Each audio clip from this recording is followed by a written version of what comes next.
Whoa. I don't see it. I'm on the front porch. Okay, look toward Oh that. my God, Look that is around. strange.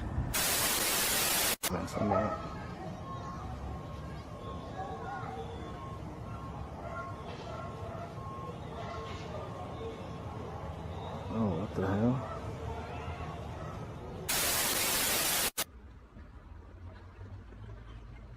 Охренеть.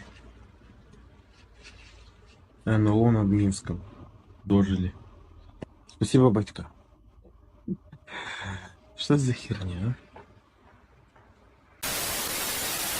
And they were right at ground zero when it all went down. So can we talk to you? What's your role out here right now? Just standing by right now. Can't say what role I'm playing right now. Well, there's a lot of standing by. There's also concern that some of these other buildings might actually come down. Ladies and gentlemen, myself, members of Congress, members of the Senate, everyone has been mistakenly, it appears, reporting that there was no new information in the first tranche of Jeffrey Epstein file information. Well, now I've gotten a full copy of what was released, and it's still heavily redacted.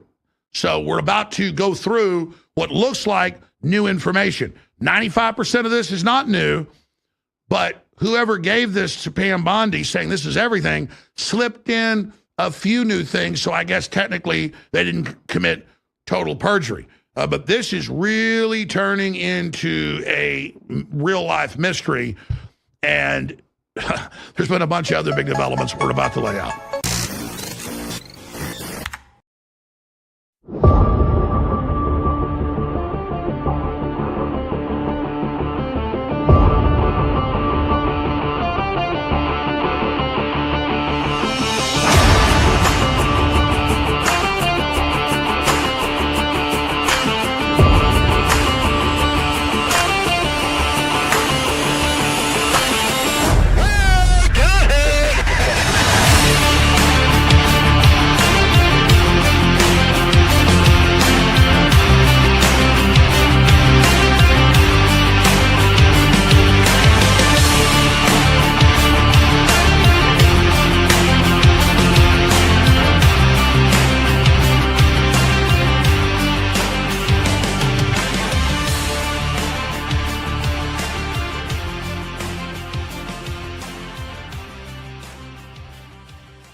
Damn it.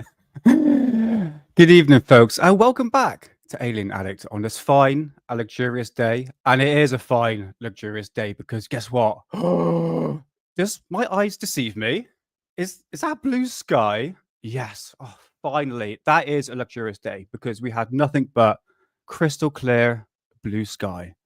Amazing. So anyway, guys, welcome back to Alien Addict, the show where we discuss all things UFOs, aliens, and our pursuit into the mysteries of the unexplained. Yes. So got a massive show for you installed for tonight. It's absolutely flipping mega. I mean, talking about the Epstein files, we've got to talk about it. Come on, what's trending at the moment is Epstein's files, isn't it?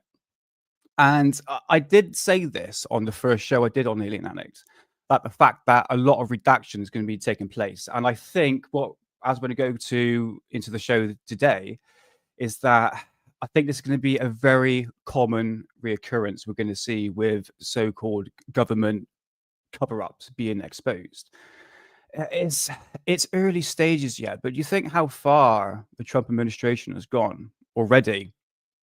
And I was going to play the video of no, I talked, Mum, if you're listening, I know I'm not going to talk about it. It's Zelensky, what's it bloody name, the Ukrainian, having an argument with Trump. I was going to show that, but I thought, no, we're going to stay away from politics a little bit and concentrate on something a bit serious, because these documents that are supposed to be released, it's going to be, I would say, two things. The death of the celebrity status. You know, I think we're seeing that at the moment. I mean, it's talking about celebrities are starting to show their real true colors. And in a way, people are starting to distance themselves. I mean, back when I was a kid, back in the 90s, celebrities like A-list celebrities were like the best thing on the block. You know, they're really, really high up on human status, really, one would say. So I think you're starting to see the downgrade of that now as Twitter is starting to become more apparent. You get to see the ugly side of celebrities. But we're going into the depth of that. So let's get in to the show. But before we do, we've got a shout out to our boys at the Daily Conspiracy Podcast. Yes. They go 5 days a week. The best conspiracies you can think of, honestly, guys, is keeping everyone up to date on the latest crazy stuff that's been going around the world. And it is crazy. We're 2025 and it's off to a banger. So go check the Daily Conspiracy Podcast on Spotify and Apple and Podbeam, I believe that logo is. So yeah, go check the boys out. And they had a very interesting interview with someone called, oh my God, I'm going to butcher her name. I'll come back to it in a minute. But it was extremely fascinating. She was an experiencer who came forward and telling her stories about her experiences, and it's absolutely wild. So definitely go check that out. I'm actually going to play a clip soon, and that's going to be part of our discussion for today. So what is, actually, tell you what, let's go through the chat. Let's go through chat. Amy, how's it going? Thanks for being on here. It's nice to see you. And I'll pop on sometime next week, darling, and we won't talk politics this time. We'll talk about UFOs and aliens. I need to question you about CE5 as well, because I'm starting to get into that in due course. So yeah, I'll catch you soon, Amy. John Stokes, how's it going? Root of Emotion. Rebecca. Corbell's Cats. Sheep Pop Pop. DW. I got a blast through chat, guys, honestly. Hang Z Tight. How's it going? Anyone else here? We got Rogue Trooper. Thanks for being on here. Gobstopper. And I think that's everyone. Yeah, thanks. Oh, got our regulars. Fantastic. Love to see everyone in chat. Yeah, it's much appreciated, guys, being here. So what have we got in store for today? Oh, one thing I'm gonna I've noticed one thing, right? My mic's pretty crap in terms of like audio quality. So if you are forever trying to put up the volume, just say, Nick, your volume's really crap, turn it up. And then I'm looking to change microphones anyway, but I have set everything up because when I was listening back, I was going, God, I'm bloody quiet. Perfect here. Okay, fantastic. Lovely. Well, I'm going to be changing my microphone soon to a much more professional one. And yeah, that is in due course. But yeah, any problems, audio, guys, honestly, because that is one thing, it's a bit of a pet peeve of mine. It's got to sound good, innit? Even though I can't speak properly or read. So what is the agenda for tonight? So obviously we're going to be talking about the Epstein list. Potentially, what does that mean for the future of the administration in terms of the task force and what information they're going to bring out? It's not looking good, guys. It's not looking good. So secondly, we'll be going into the Daily Conspiracy Podcast with Michaela Bakar, I believe, and her experiences, because I want to talk about that because it links into Rik Clay, which can be talking about the 11/11 phenomenon, which has been plaguing my life for the past year. Secondly, I want to catch up on the moon structures, the buildings on the moon that I did with Hidden Underbelly on Wednesday. And there's a few things I missed out, which I thought would be interesting to go into. Same old stuff. We got X UFOs and the paranormal photographs. And I think that's pretty much it. We'll see. We'll see from there. So let's start off with the big news, and that is the Epstein list. Oh God. Can we see that? Hold on. Yeah, you can. Right. Hold on, I'm on the wrong page. Where are we to? Investigating Nick. Bookmark. Right, where are we to? Okay, groundbreaking news, guys. Well, to a certain degree. Right, Alex Jones. I know people are a bit skeptical about him. I know he's gone up and down throughout the years, but I've just been listening to him since 2010. It's been a long time. I stopped listening to Alex around about 2012 because I felt like the word prison planet, which was associated with his, well, that's what it was called, wasn't it? A prison planet. Kind of felt like a prison planet. And I remember walking home from school going, no, actually, maybe we need to take back some conspiracies and Alex Jones. But nevertheless, he does make good points. So this is the man who's been saying about the Epstein list since over a decade now. So he knows what was going on. So let's have a listen to what Alex Jones has to say.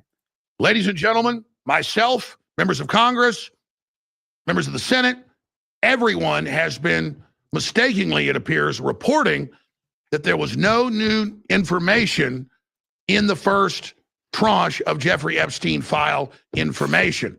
Well, Yeah, now I I've would gotten agree. a full copy of what was released, and I've done a dive on it in the time, not a super deep one, but I'm already pretty much an expert on this.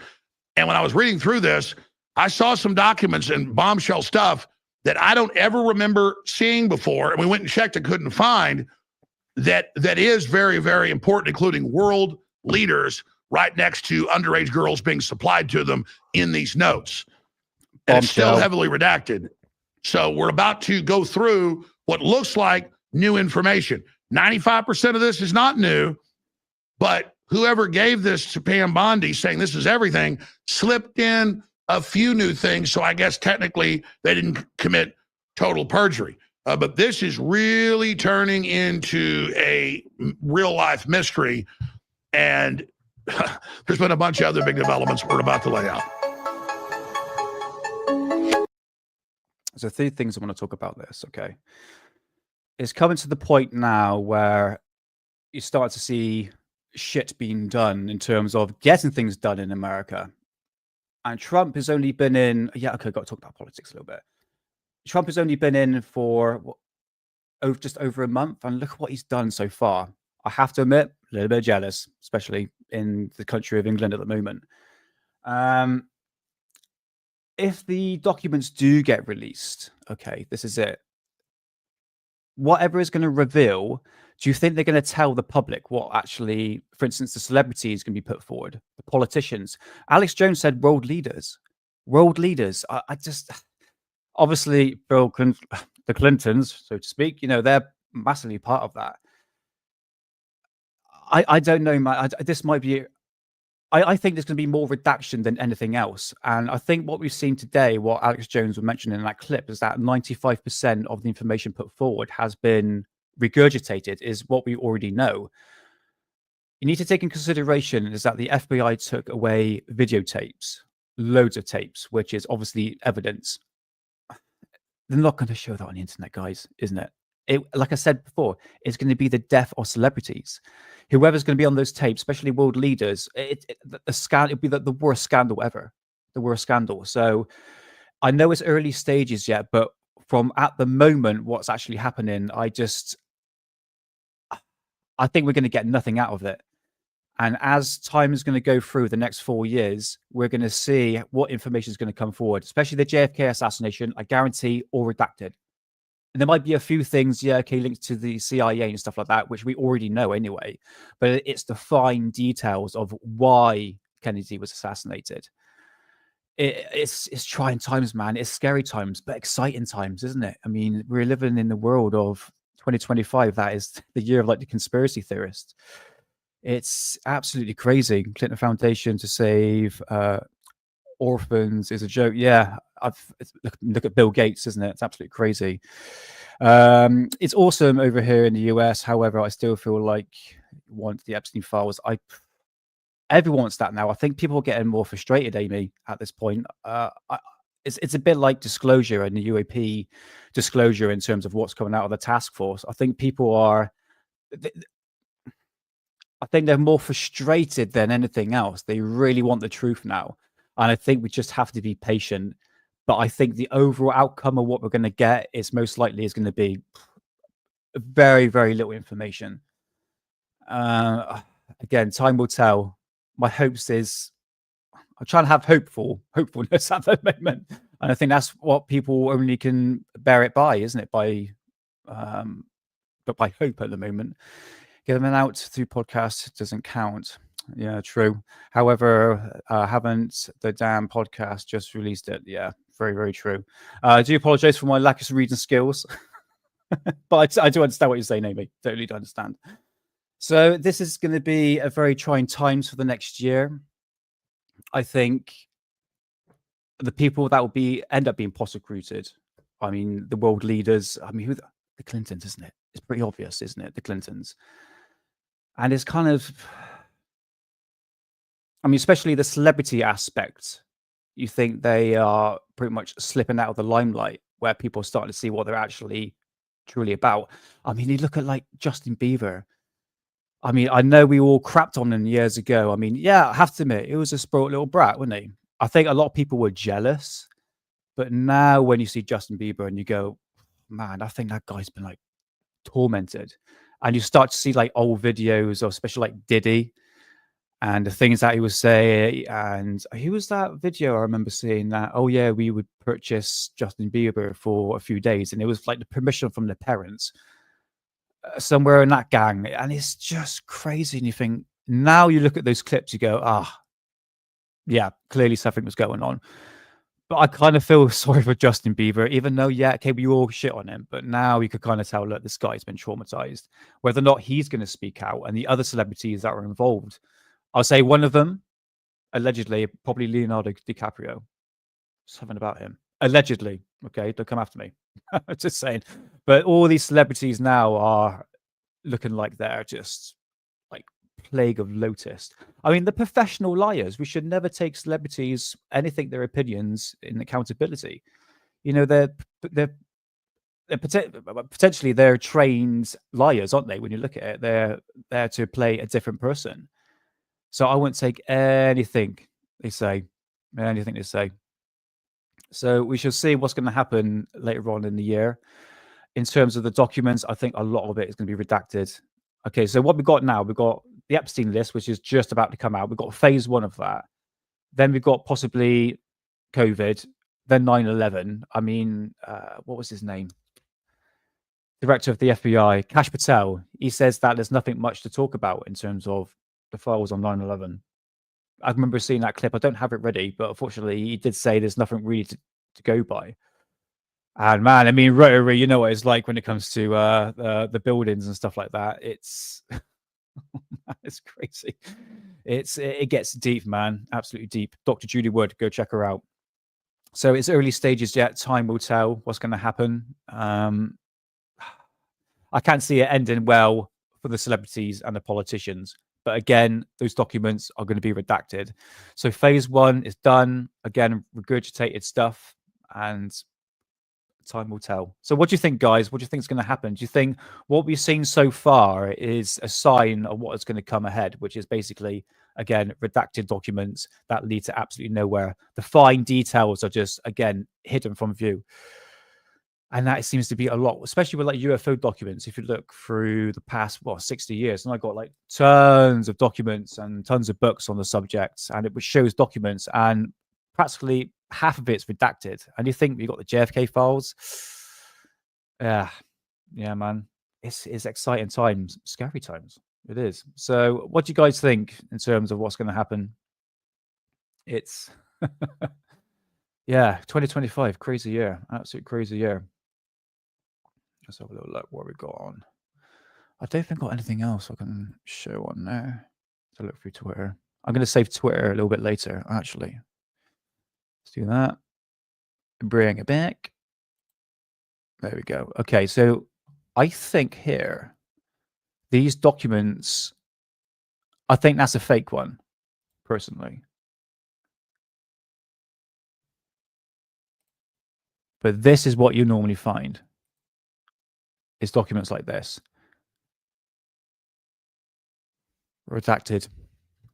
Yeah, so this is the obviously the victim list, which will obviously have the list of the celebrities and the people that are on board the flight. Now, not every single person on the flight going to Epstein's list is going to do, the dirty work. I mean, excuse me, wasn't Stephen Hawkins there? I mean, what the hell is he going to do? I mean, what, a stripper to come up and like sit on his face? I mean, obviously, Stephen Hawkins ain't going to do absolutely nothing. He's probably there just for like knowledge and for the martinis. I don't know. For the social event, I don't know, but the prostitute sitting on his face. But yeah, again, these documents, guys, this is what we're going to get. So don't expect miracles anytime soon. You know what I mean?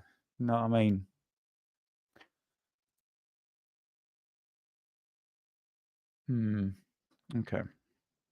I've got so much notes all over the place at the moment. Right, okay, let's get rid of that.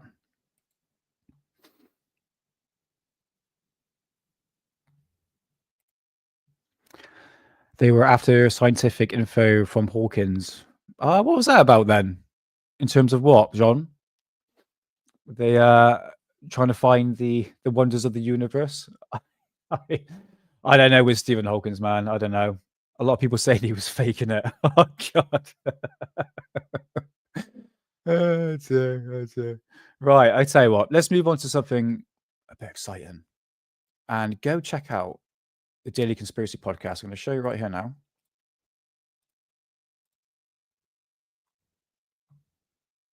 There we go. So go check out the boys, Ollie, Lee, and Dave, 5 days a week, talking all things conspiracies. And 2 days ago, they had one of the first guests actually. Actually, I was one of the first guests. But anyway, there was actually someone even better. Someone called. Hold on.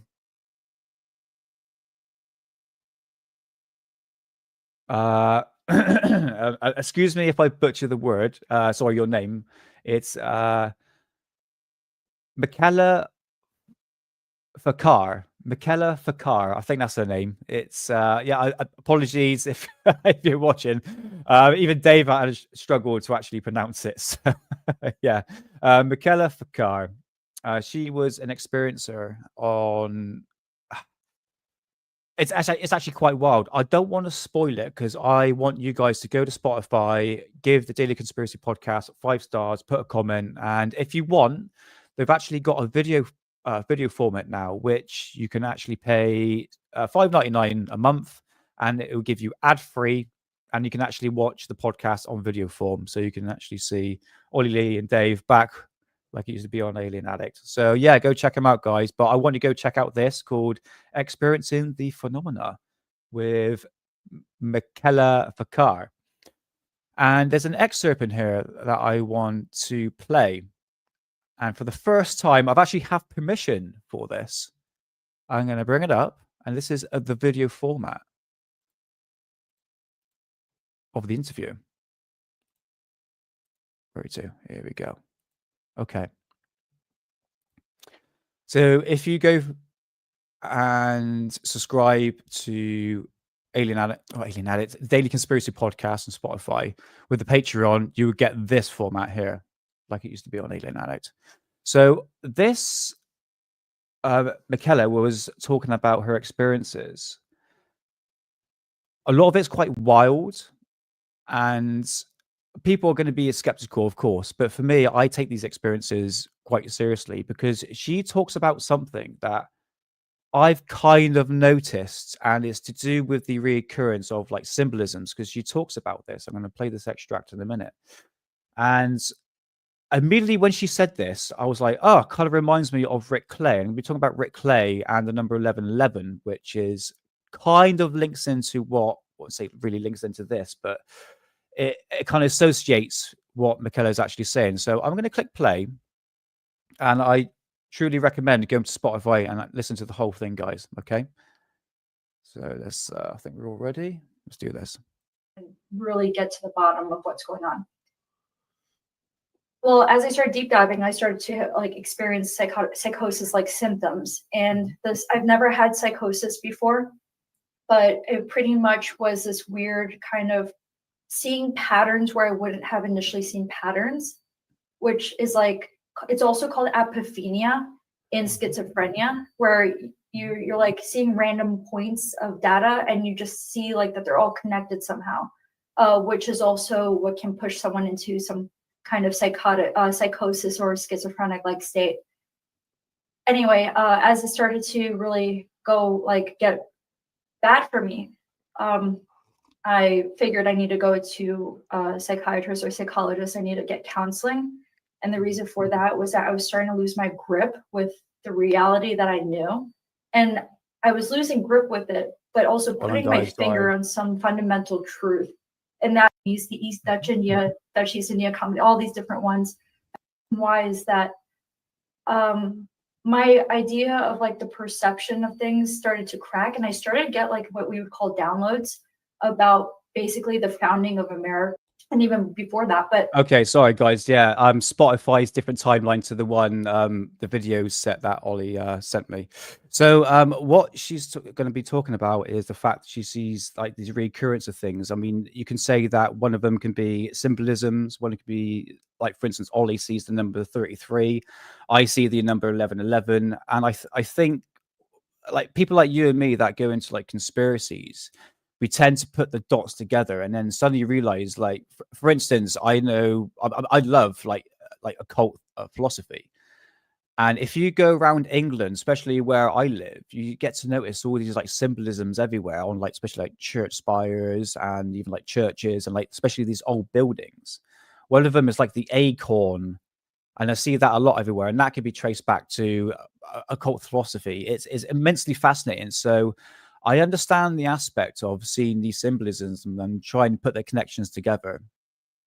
Obviously, she's for me, when you listen to the interview, I think she had a critical test. She's had a psychological test, and she checked out absolutely fine. So people may say, "Oh, well, she sounds mad," but to be honest with you, she sounds extremely sound. She sounds very, very intelligent, very smart, actually quite focused. So don't let the stories back you down and thinking, "Oh no, that completely ruins the credibility," because it don't. I mean, I was listening to it, and honestly, I truly believed her. I really, really do, because things that she says I can sort of associate to, not on the extreme that she went through in her experiences, and I've never had experiences like she's had, but talking about seeing these symbolisms. So I think I got the right time. Let's click play. and now I was starting to kind of like map that kind of network or that kind of network analysis onto today's picture. Well, I started to kind of break, and the reason why is that my idea of like the perception of things started to crack, and I started to get like what we would call downloads about basically the founding of America, why I'm starting to see these weird like how history is repeating itself, how I'm seeing these weird network connections between seemingly esoteric fields like business, military, and then possibly like these reverse engineering programs that might be within private companies, etc. This is how deep it goes, guys. Okay, I'm just going to play just that very, very small clip there, so you just get just a very brief summary of what she's basically talking about. Seeing the reoccurrence of things. I mean, this is like quite extreme level for me. I mean, I won't know how to sort of handle it, to be honest with you. But as she's sort of talking through about the downloading of information, and I think a lot of us go through that, what we call like the awakening stage, you know, when we've gone through the process of suddenly realizing what we thought was true all our life turns out it's not. And then you start to get into, I mean, one would go into like a spiritual awakening, which is a completely different level. So it's a different sort of process of sort of awakening process, which I think a lot of us is going through at the moment. And you tend to notice the symbolisms if you are aware of it. Okay.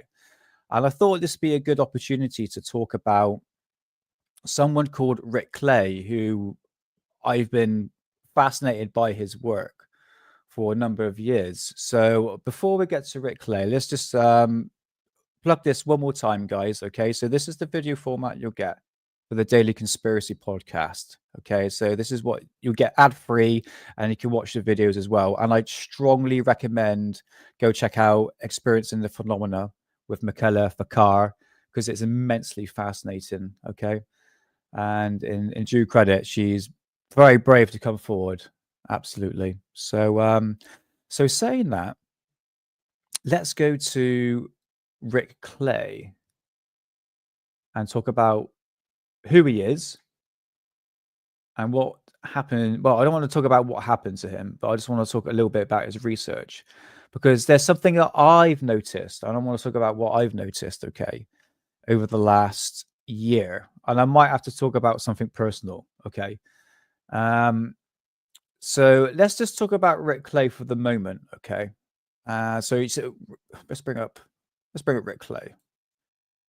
And if you want to find the full interview of Rik, there's only one of them on the internet.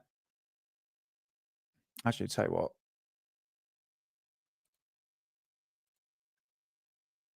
we can go to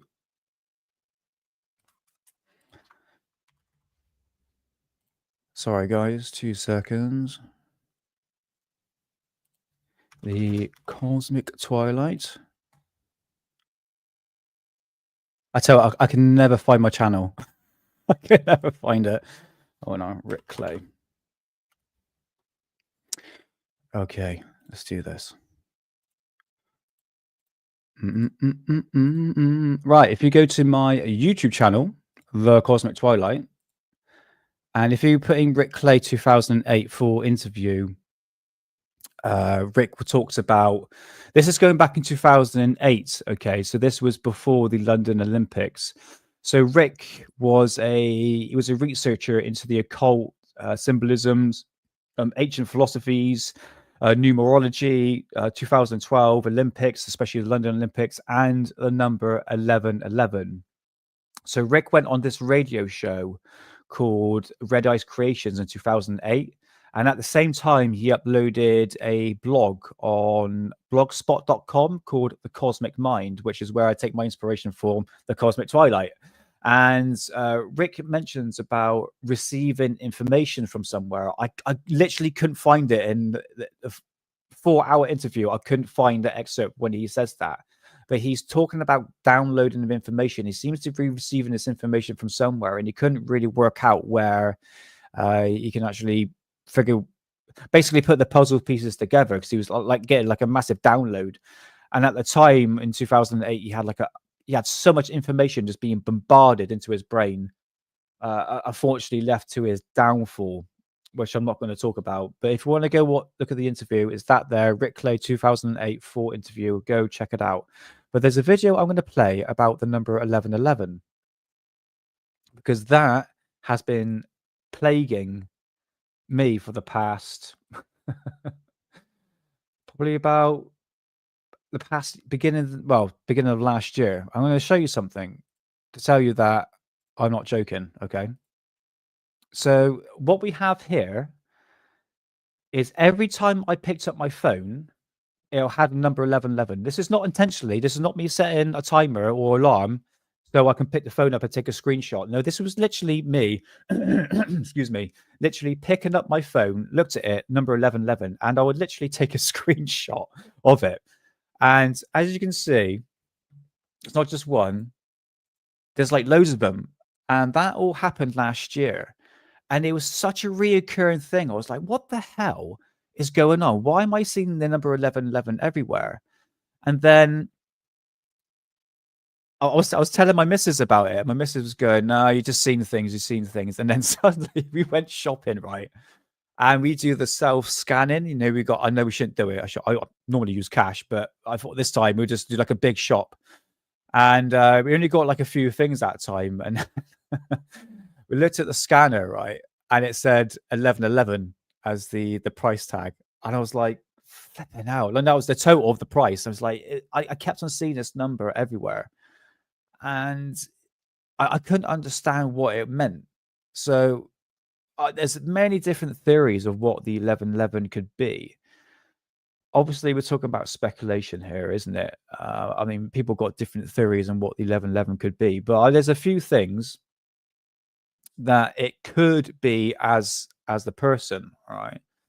So let's start off with many different signs for the number 1111. Of course, you can practically see it. Sometimes they say it's like a spiritual awakening. So in numerology, the number 11 is a master number associated with intuition, insight, and spiritual awareness. It is believed to represent a bridge between the material and spiritual world. I can't believe I read that. Fantastic. We're off to a good start. Synchronicity, seeing the number 1111. Oh my God. Seeing the number 1111 frequently is sometimes interpreted as a sign of synchronicity, meaning that is a moment of alignment in your life, or the universe is trying to communicate with you. Interesting. Spiritual awakening. Many people see the 1111 as a wake-up call or a reminder to stay aligned with their higher self and spiritual path. Okay, that's another one. It seems to be quite common, actually. Manifestation. Some people at 1111 is a powerful time to focus on intention and manifestation, with the idea that the universe is essentially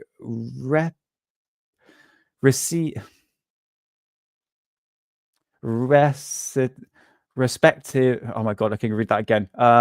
With the idea that the universe is especially repetitive to your thoughts at this time. I think I said that right. Right, last one. This one I keep on seeing a lot on YouTube, and it's angels. Not denying angels, not denying fairies either. I know I'm a bit woohoo here. So angel number. In the context of angel number, 1111 is thought to be the sign that angel or other spiritual guides are trying to communicate with you or offer guidance. Interesting. Overall, it's a number that widely associates with spiritual growth, personal reflection, and a moment of clarity or awakeness. So we've got a number of things here, okay, and I think it means like a good thing, because when I first started seeing it, I was going, "What the bloody hell was all about?" Like, I had no idea what was anything. It was, it was like, okay, why am I seeing this number? What does it all mean? And I'm gonna be honest. There's only one person, well, a couple of people who knew what I was kind of like going through. I would say from like around about like September onwards, especially like September to December was, it's pretty like a really hard month for me, like mentally. I mean, my missus says to me, says, "Look, you are consuming conspiracy theories a bit too much," and I was in denial. And to be honest with you, it did. I was on X pretty much every day, and we all follow the same conspiracy or alternative news outlets, which shows you what the true world is like, instead of looking at the BBC or watching the BBC and the mainstream media outlets, and they're giving you a false reality of what the world is actually, state of the world, so to speak. But when you go onto Twitter and all that, you start to see like the dark side of like where we are in 2025, and that really got me down. And it was actually quite depressive, really, to be honest with you. And the only person that I can actually properly spoken to, because I'm one of these people that I just don't speak. I just like, no, I'm fine. And the only person I've spoken to was actually Hidden Underbelly, who was like my we're like brothers now, really. I don't want to jinx it, for Christ's sake. I already said a spiritual sister, and that went down the bloody pan. So if you're listening, hey. But yeah, Hidden's been it's been like a good friend, and the same with Ollie as well, But at the same time, I was going all through this like really crappiness, and I felt really depressed and down. I started seeing the 1111 every day, bang, bang, bang, everywhere I see it. I was like, "What the bloody hell's going on?" And I met a lovely lady. I don't think she's on chat. She's called City Diva. City Diva, if you're in chat, say hello. Mysterion, how's it going, bruv? How's it going? Smash the like button, much appreciated, and please like and subscribe. It will definitely help the channel out. I'll talk about City Diva in a minute. I've been there, Nick. I took a break. Best thing ever. I took it. Oh my god! Read slowly. I took it off. Leave it now. If interest, I will look into it. Also helps to see the truth. Yeah, this is it, because you want to keep updated to the latest things, and when you take a step back, it's like you kind of crave the internet, so to speak. It's like taking the internet away from you because you want to find this information. So I totally understand. But it just comes to the point where you got to go, close our brains off. That is the best thing to do, and it's okay to take a step back. In fact, I did a video on this talking about integrating conspiracies, because I don't want to talk about Rik Clay's death, but I think I probably have to talk about it, because let's just play about the 1111. So at the same time I was going through this crapness, which I did keep to myself, and I just let it boil up. And it's not good. It's always good to talk, and luckily enough, I've got a good girlfriend I can speak to. So at the same time I was going through that, I was seeing the number 1111. So let's just play a video of Rik Clay, which doesn't really talk about what to do with the number 1111. In fact, that's what I was going to talk about City Diva. So City Diva, if you're in chat, darling, she's very alternative like me. And she knew about the 1111. She says, every time you see it, think of positive thoughts. I think whatever you put out into the universe is going to give you back. Okay.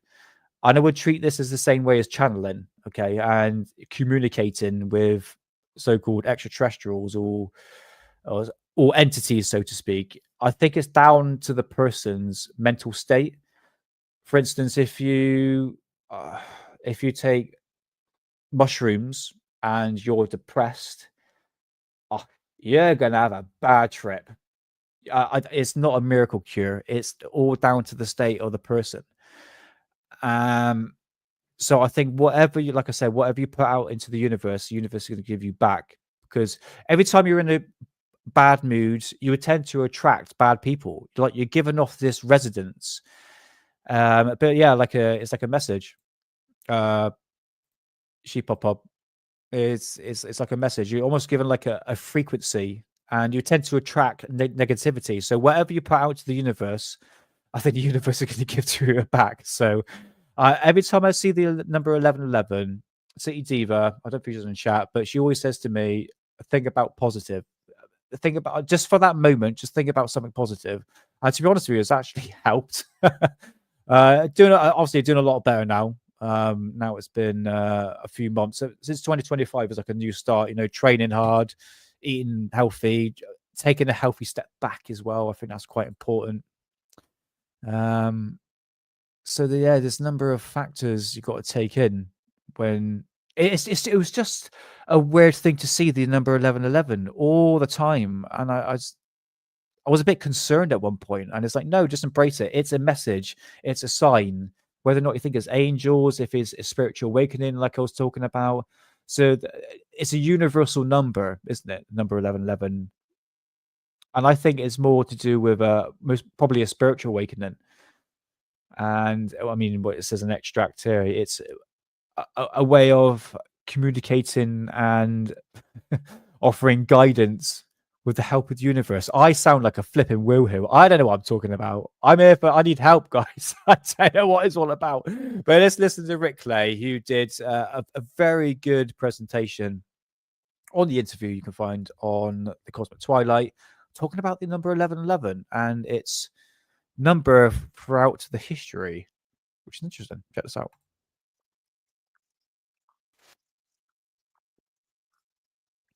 Oh, hold on. No. Whoa. Wrong one. It is that one there. Aha! So yes, this is on my channel. Go check it out, and let's listen to Rik Clay. Yeah. But at this same talk, Ian Crane gave a talk, who you mentioned earlier, and sure. And obviously this number, this 11, the last disaster to hit the planet would be this this looming threat of an outside alien force. Yeah. So I mean, I left this. I had to be careful because it's got that word there that YouTube don't like. Yeah. Oh, by the way, if you don't realize, that was Zai. You get that? The thingy there that it says Zai. Blah, blah, blah. I can't say it because the algorithm. That is the London Olympics. If you shuffle the London Olympics around, it'll actually spell Zai. Blah, blah. Get it? Get it? Hey, didn't say it. Right, let's click play. This talk that we'd been to, and I was, I'd got a shitload of things going around my mind. Excuse my language, and It's okay.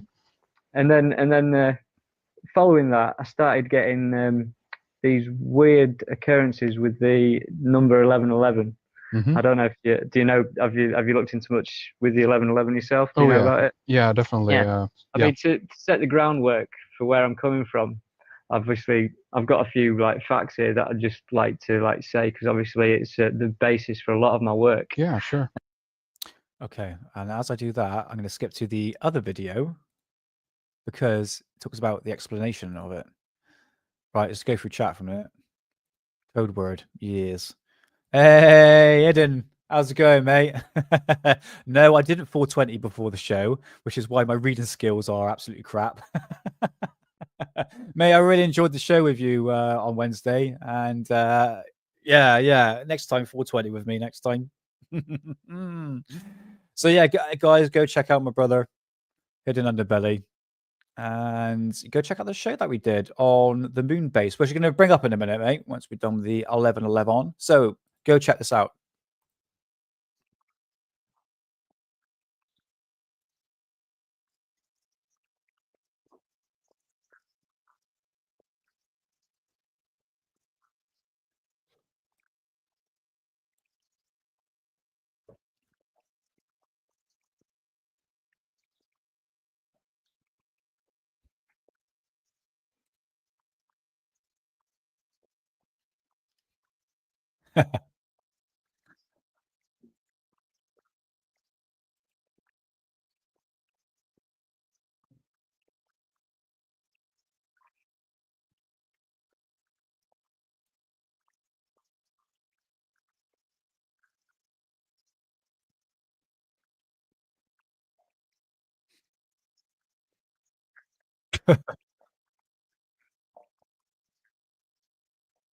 Oh, there's no sound.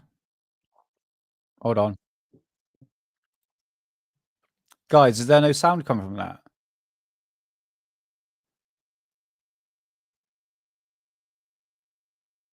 Huh. Hold on. Okay. Tell you what. No, you can't. All right.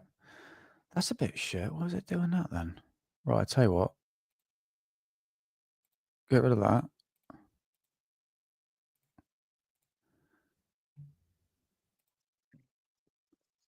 Can you hear that now?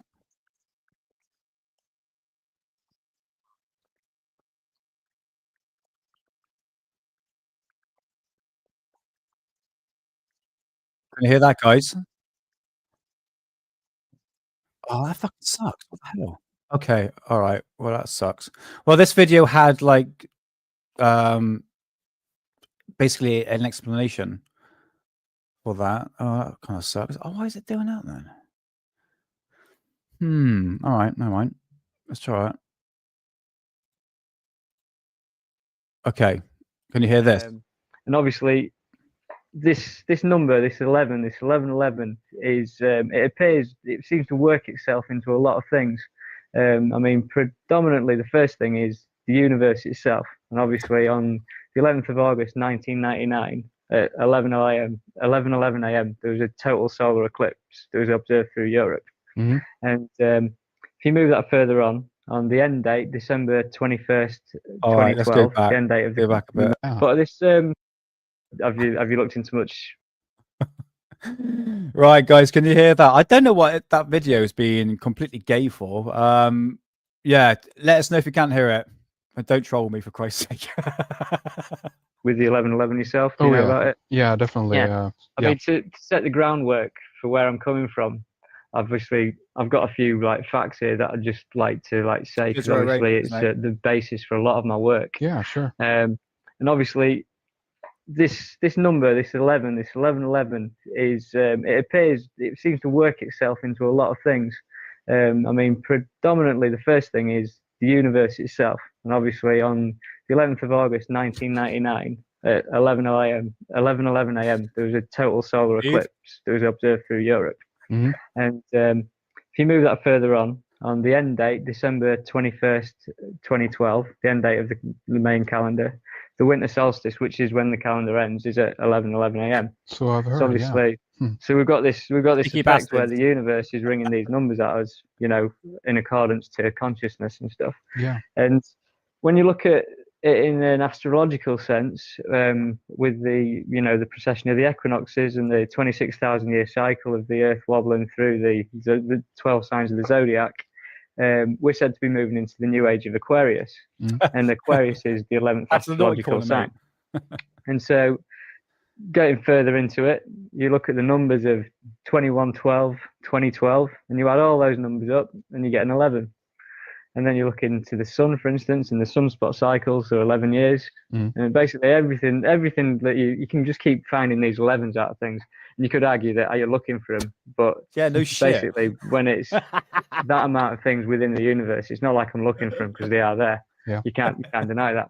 And so then you like start moving into the numerology of it. And for instance, if you get 1111 and you multiply it by 1111, you get the number 1234321, which is a pyramid. Okay, so you've got a pyramid numerology that you So, can get out of the back- 1111. Backtrack on that a little bit and take it a little bit slower for us again. Okay. Yeah. Okay. Well, if you got the time code 1111 and you multiply it by the same thing, so 1111 times 1111, Yeah. you get the number 1234321. Okay. So Yeah. if you imagine that as a visual, you've got a pyramid. So Yeah. one step up, that's number 1. Then we have 2, that's 2 steps up. Is that what you're going at here? Yeah. So essentially, like, because you've got the 1, 2, 3, 4, 3, 2, John. 1. If you would plot that on a graph Right. going, on bruv? X and Y, you'd have a pyramid. Interesting. So and the same decreases. So if you've got 111, you times it by 111, you get 1, 2, 3, 2, 1. You get a pyramid, whichever way you look at it. Anything with a base of 1. Interesting. And so then, if you look at the 11 itself, and in binary, an 11 stands for a 3. So obviously you've got a trinity out of it. Hmm. Do you know what I mean? So if you were to convert to binary, it would mean it'd be 3. So essentially, then if you Interesting. look at this idea of the trinity with it, you know, 33rd degree Masons Oh, and the 33 that goes around. Obviously, if you turn that into the trinity and you divide 33 by 3, you get 11. Hmm. That's Right? interesting. So, yeah, so you start like seeing these 11s, as I'm saying. So then you move on to recent events and you get to September the 11th, 2001, right? Yeah. And you realize that the building was stood like an 11. The 2 towers stood like an 11. Indeed. And then you've got 9/11, which is 9 plus 1 plus 1, which is 11. And then you realize that September the 11th was 111 days until the end of the year. Mhm. And then you start thinking about the first plane that hit the World Trade Center, and it was Flight 11. There you go. Yeah. Right. And the total number of crew on Flight 11 was 11. And then you look into it further, and the New York state was the 11th state of the US Constitution. Hmm. Right. And so then you start thinking about where September the 11th stands in year, as far as years are concerned. And September the 11th, 2001 stands 11 years from 2012. Yeah. Right. And there's an author called Jose Arguelles. He wrote that from 1992 to 2012 would be in a period of May of no time, the time of no time, which was a transition of the ages kind of period in which, basically world disasters and tension would be on the up and rise constantly.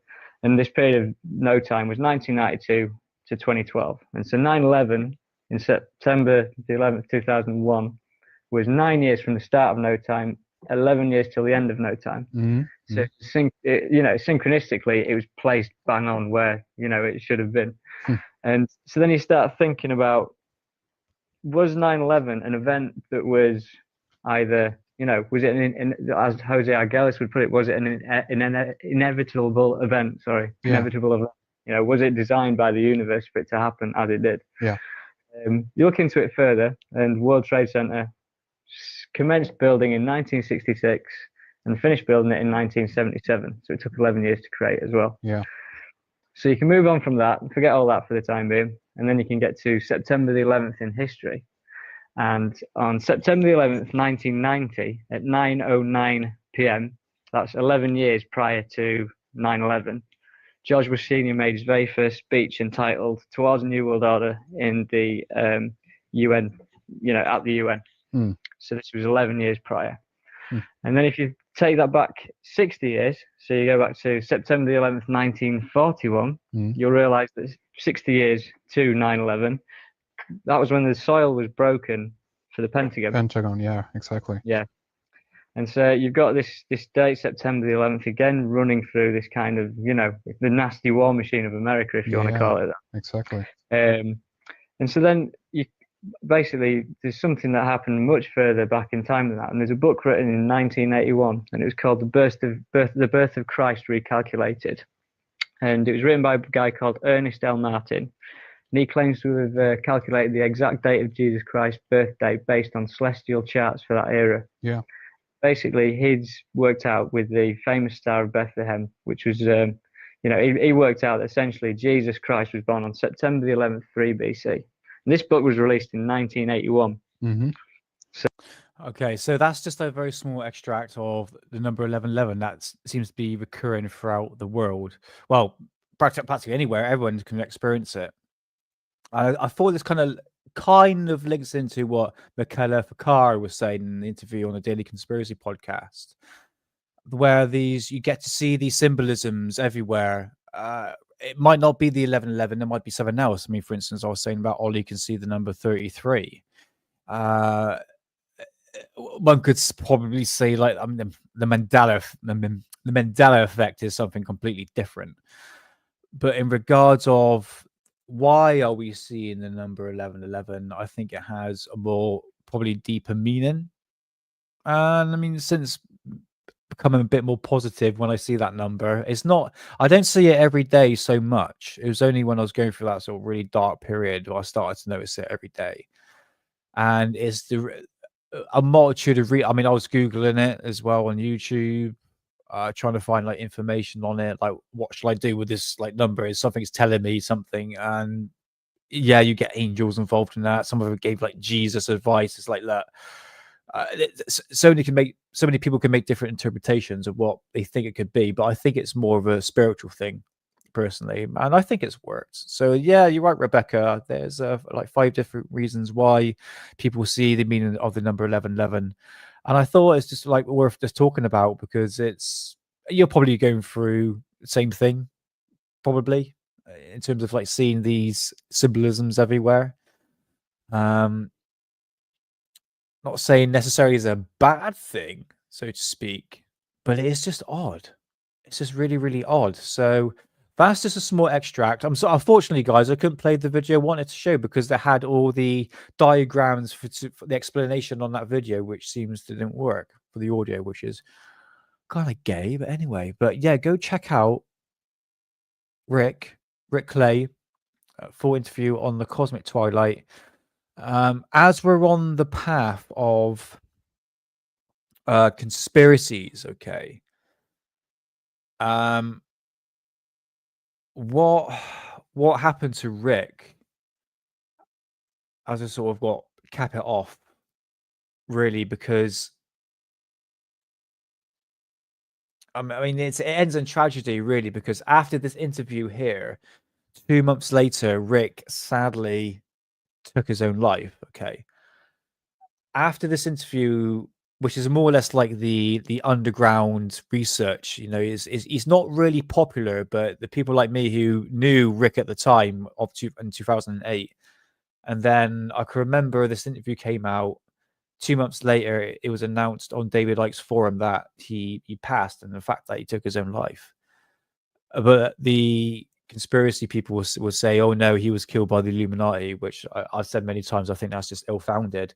But why did he take his own life? And from what I like done research on, I think his mum did definitely put a letter out on the internet stating that he just completely lost in touch with himself.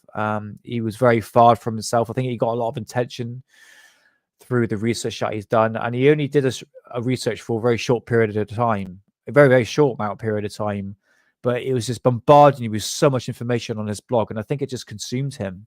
And like Rotary was saying, so sometimes you got to take a step back, reevaluate, you know, have fun, laugh, get a hobby, you know, sort of detach from it all. I think that's a very healthy thing. And unfortunately, Rik was one of those that didn't make it. And he should have stuck around. He should have stuck around. He would have been one awesome researcher. But again, it's how one deals with an awakening process. It's a very difficult thing for me. I think I went for it twice. I'm not joking. Actually, come to think about it, because I remember around about 2008.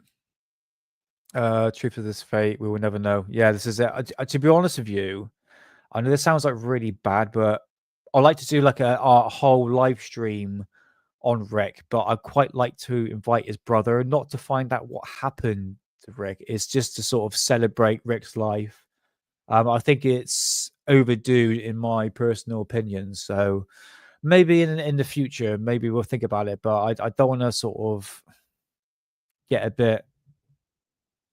I don't know. It just feels a bit pushy because people want to find out what happened to him. I like to know like, exactly what happened to him, but unfortunately, he that's just my opinion that he did fortunately take his own life.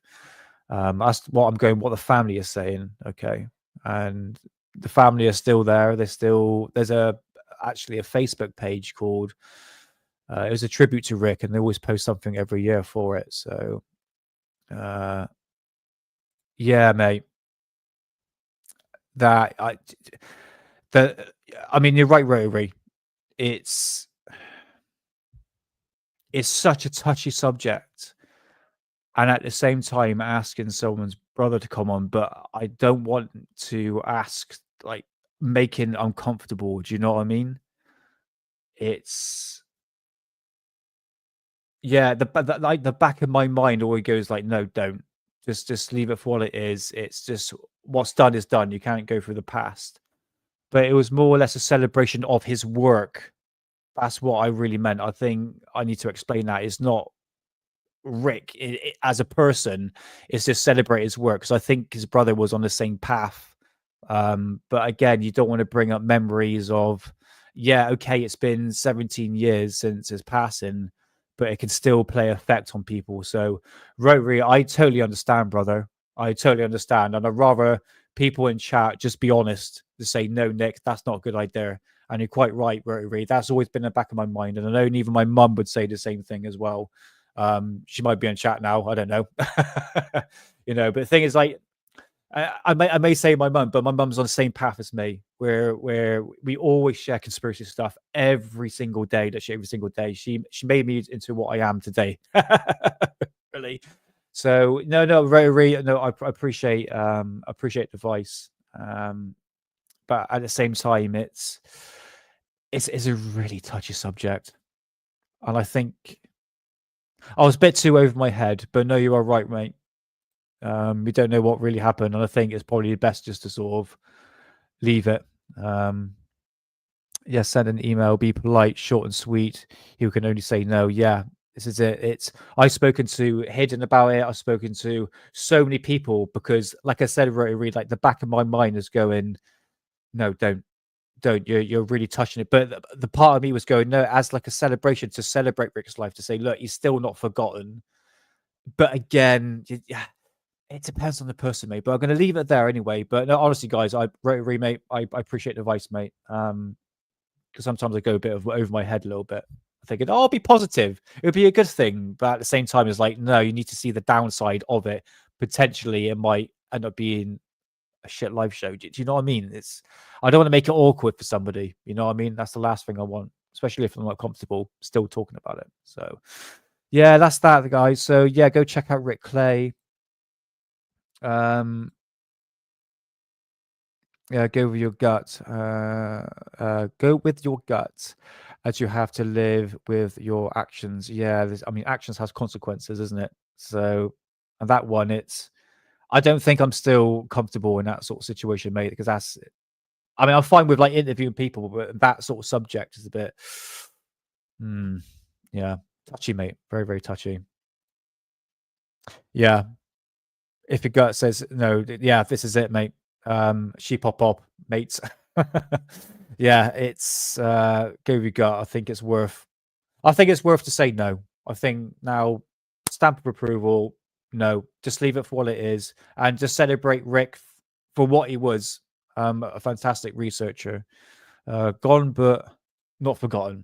I've never forgot him since 2008, honestly. And some of his work has been quite relevant, especially this year. Especially when it comes up to King William, not King Charles, but King William. He talks about that. So we'll see when that time comes, because he does talk about it in quite a lot of detail. But yeah, still do a show. Yeah, I still do a show on Rik, on Rik's work. And I'll bring up what's kind of like relevant today. So no, I appreciate it, guys. See, this is why we've got a good chat. We've got a good community here, honestly. It's yeah, sound advice. Thank you very much. Right, let's move on. Let's move on from that. But again, I want to kind of link that into what Michaela was saying about her experiences. It's completely off the charts, but I kind of noticed like the recurrence with symbolisms. And you probably see the same thing yourself, you know, if you're into like the occult mythology and stuff like that. Especially Masonic symbolisms is everywhere where I live. Like this, it's like literally everywhere. It's on houses and stuff like that. We have a like this open, it's a bit like a park, and they got this random tombstone, and I swear to God, it's got like, if you stand back and look at it, it's almost got like this Freemason symbolism on it. It's weird. I'll take a photo and I'll remember it for next show. But yeah, it's really, really crazy stuff. Absolutely crazy stuff. So yeah, you'll find that absolutely everywhere. Oh, this is symbolism, and it's rife, absolutely rife in England. So let's move on. Move on with that. Ooh, I'll tell you, let's do something a bit spooky. Let's do that. Okay. So on Wednesday, me and Hidden Underbelly, we did a show on building structures on the moon. For instance, like towers, like dome structures. Also, potentially that looks like satellites on the moon. It's crazy stuff, man. It's absolutely crazy. So go check out, not now, Hidden Underbelly and me on the live show we did on Wednesday. And there's a few information that I actually left out. And I've got a few photographs here that I'm going to bring up. The moon. Now, like I mentioned before on the live stream, that a lot of the moon photographs are like really blurry, and you got to contribute it to like a bit like pareidolia, which I mentioned many times, is like you're seeing something that is not actually there. For instance, like you look at a cloud and you're going, oh, that looks like a dog, looks like a cat, or looks like a sheep or something like that. So you have to contribute that into a lot of these photographs. So these are like old style photographs here, okay, that you could say through the light reflection and the shadows, oh, this looks like a potential building structure, okay. And here's another one.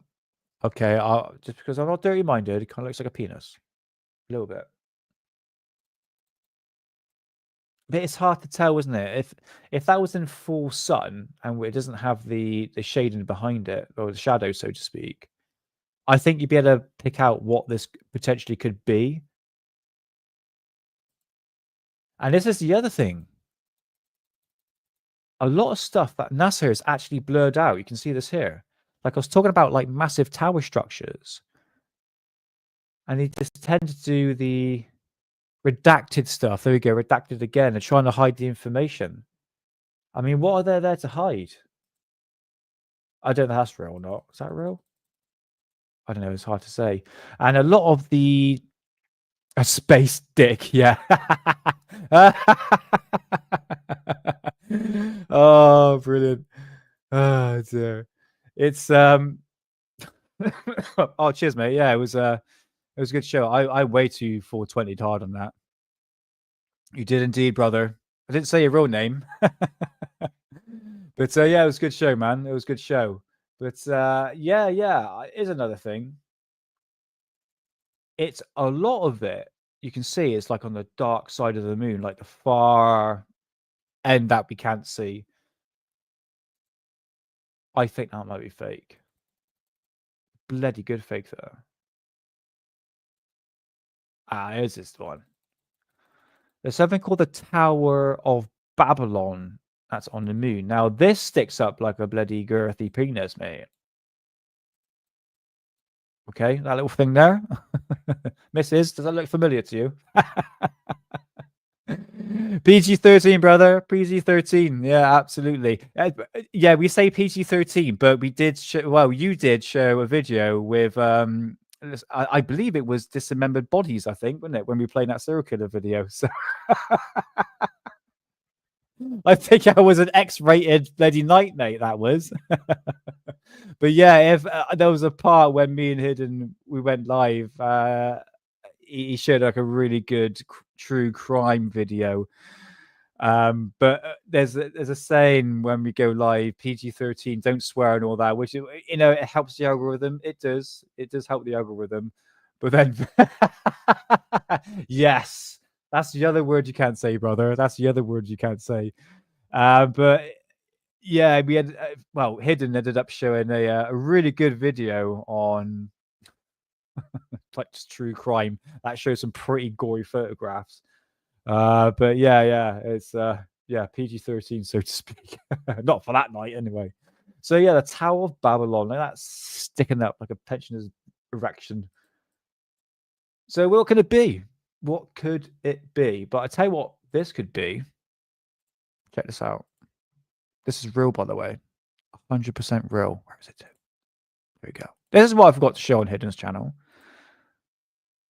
And I believe this was part of the Apollo 20 fake landing on that spaceship on the moon, where they had the crusted old lady that looked like Kim Kardashian.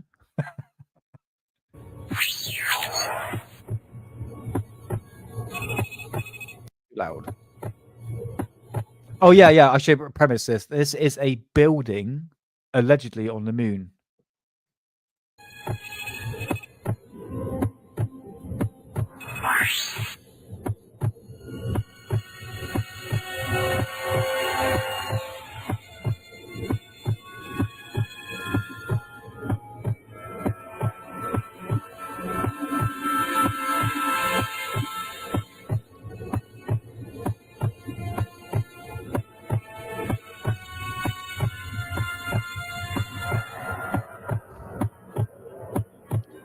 Oh, should we turn off the spooky music?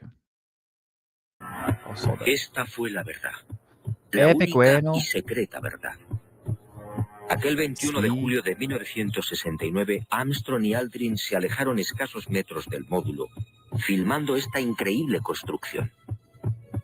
Esta película de 14 minutos jamás fue difundida por NASA.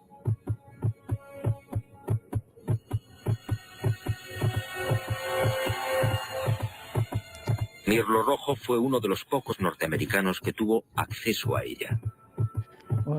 A escasos metros, sí, del águila. Y no fue casualidad. Pepe Bueno. Okay, so take this video for what it's worth. Does this look like it's real? No. I think there was another footage of like the castle I remember seeing that might have been. I don't think this was it. It might have been another video, but I do believe that this was a college sort of art project or something like that. Like it was like this. What would you call it?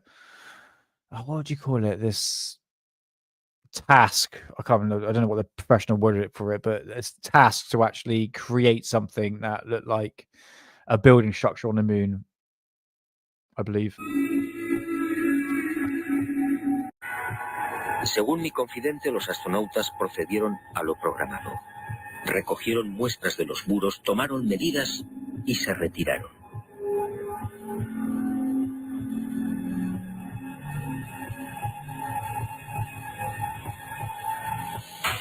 Made in Wales, let's go, mate.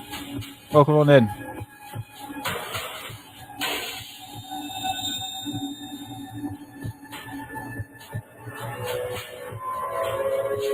La insólita construcción, muy parecida a un hangar, medía 60 metros de longitud con una altura máxima en los muros de 9 metros. Presentaba 12 huecos o ventanas y una especie de puerta frontal de 5 metros de fondo por... All right, there we go. That's just a very fake video. I thought it was worth showing. Yeah.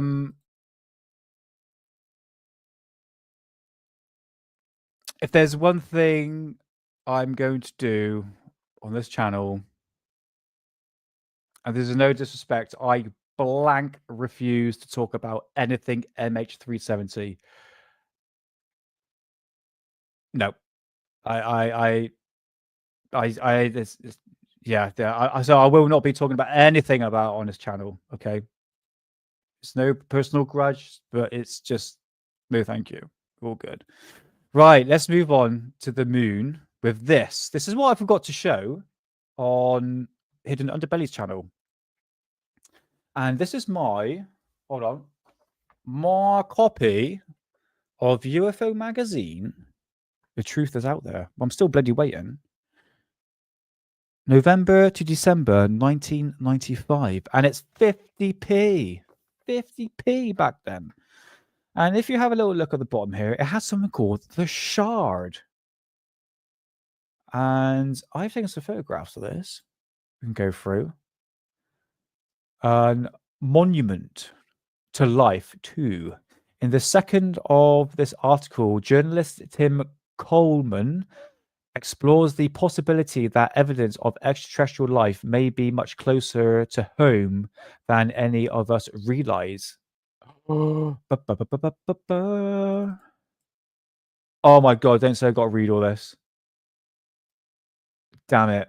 This is a magazine we're talking about here. Oh, by the way, I managed to find out how to do a voice speak out loud command on here. So I don't have to read anymore, except for the comments. So this here is called the Shard. Let's make it a bit bigger. There we go. So let's put it to there. No. That one. There we go. Let's do it like that. Okay, so this structure here with this on top, I'm not too sure, guys, what this could be. So there's remember, this is back in 1995 where these photographs started to come in fruition. And we talked about Carl Wolf, who I found out actually was knocked down by a car and he ended up dying. I think, Rotary, did you put that down? Or somebody else put that down in the comments on Hidden Underbelly's channel.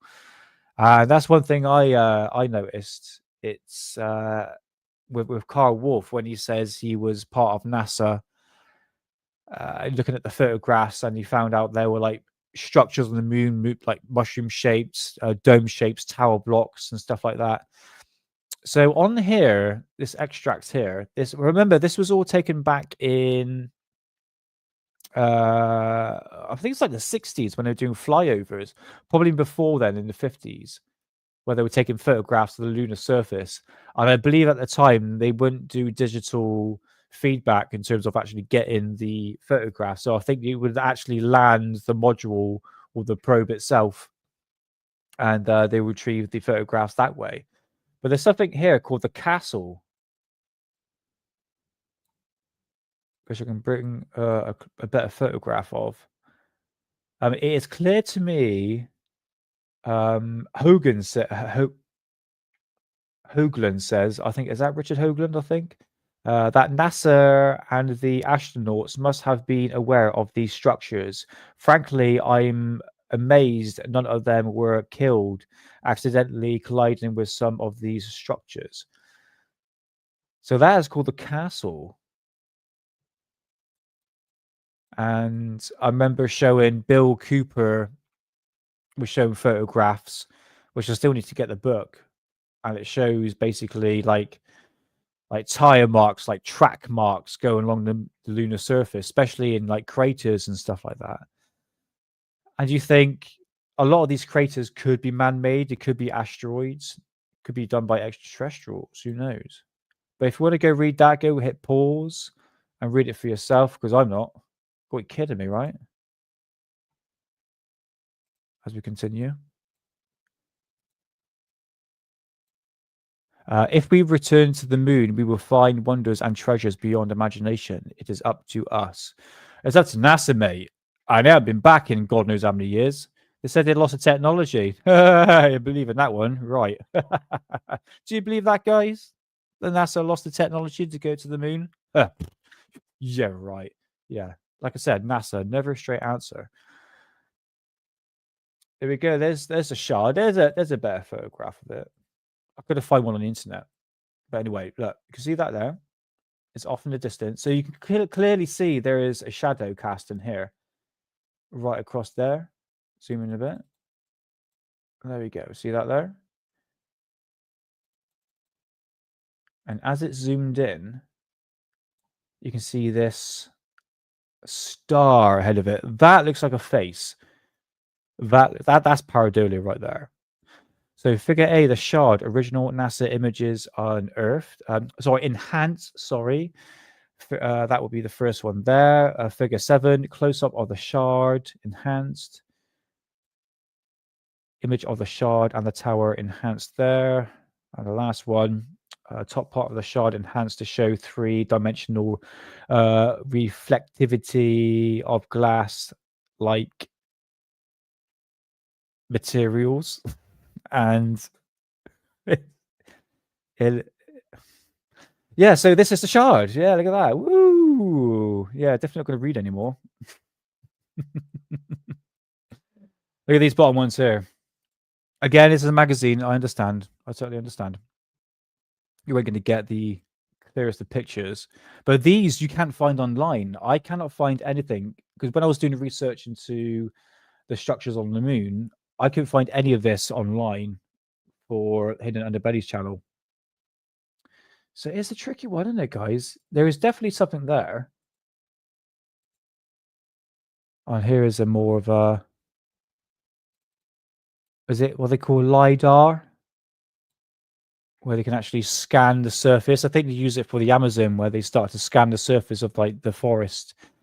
And they started to realize they were like obviously building structures where the trees were. Obviously, it's been left for thousands of years. So the natural landscape is basically taken over the place and has been hiding all these huge structures in the Amazon jungle. So it really shows that there was an advanced civilization or some sort of civilization there. Yeah, I'm not too sure which moon. I think our moon, probably. I'm not too sure. But if you want to go read that, guys, go ahead. There's definitely something on the moon. It's hard to say what it is. But if you want more detail into that, go check out Hidden Underbelly's channel that I did with him on Wednesday. And we showed quite a lot of evidence of some sort of building structures. That is our fox that comes into our garden. Isn't that cute? He sits on our lawn, waits to get fed. Oh, look at him, little face. So yeah, that is from my UFO magazine. I also showed this. Excuse me. Because we talked about Stephen Greer for a little bit. And we're talking about like disclosure projects because Carl Wolf, who I don't have actually got it. Let's see. 2 seconds, guys.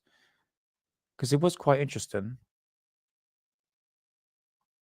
Oh, I don't think I got it. I think I got rid of it.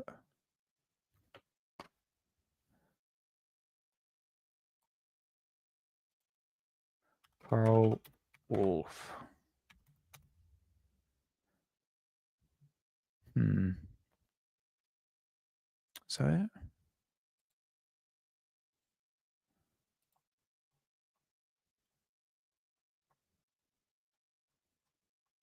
I think that's it there. Carl Wolf. Carl Wolf, NASA. It's a really good clip. I really want to show it. 2 seconds. See if we're able to find it.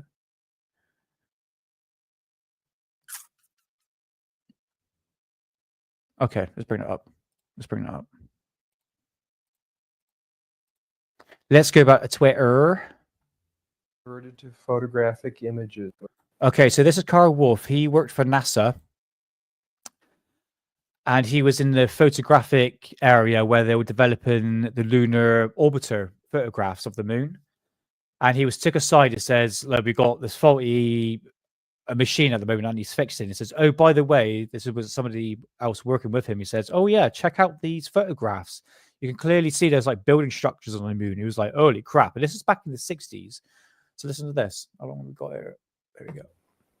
You know, he told me how everything worked. He showed me the equipment where the digital information came in, where it was converted to photographic images. They were doing 35 millimeter strips of film at that time, which were then assembled into 18.5 by 11 inch mosaics, they were called. There was a digital signature and a grayscale on every 35 millimeter strip.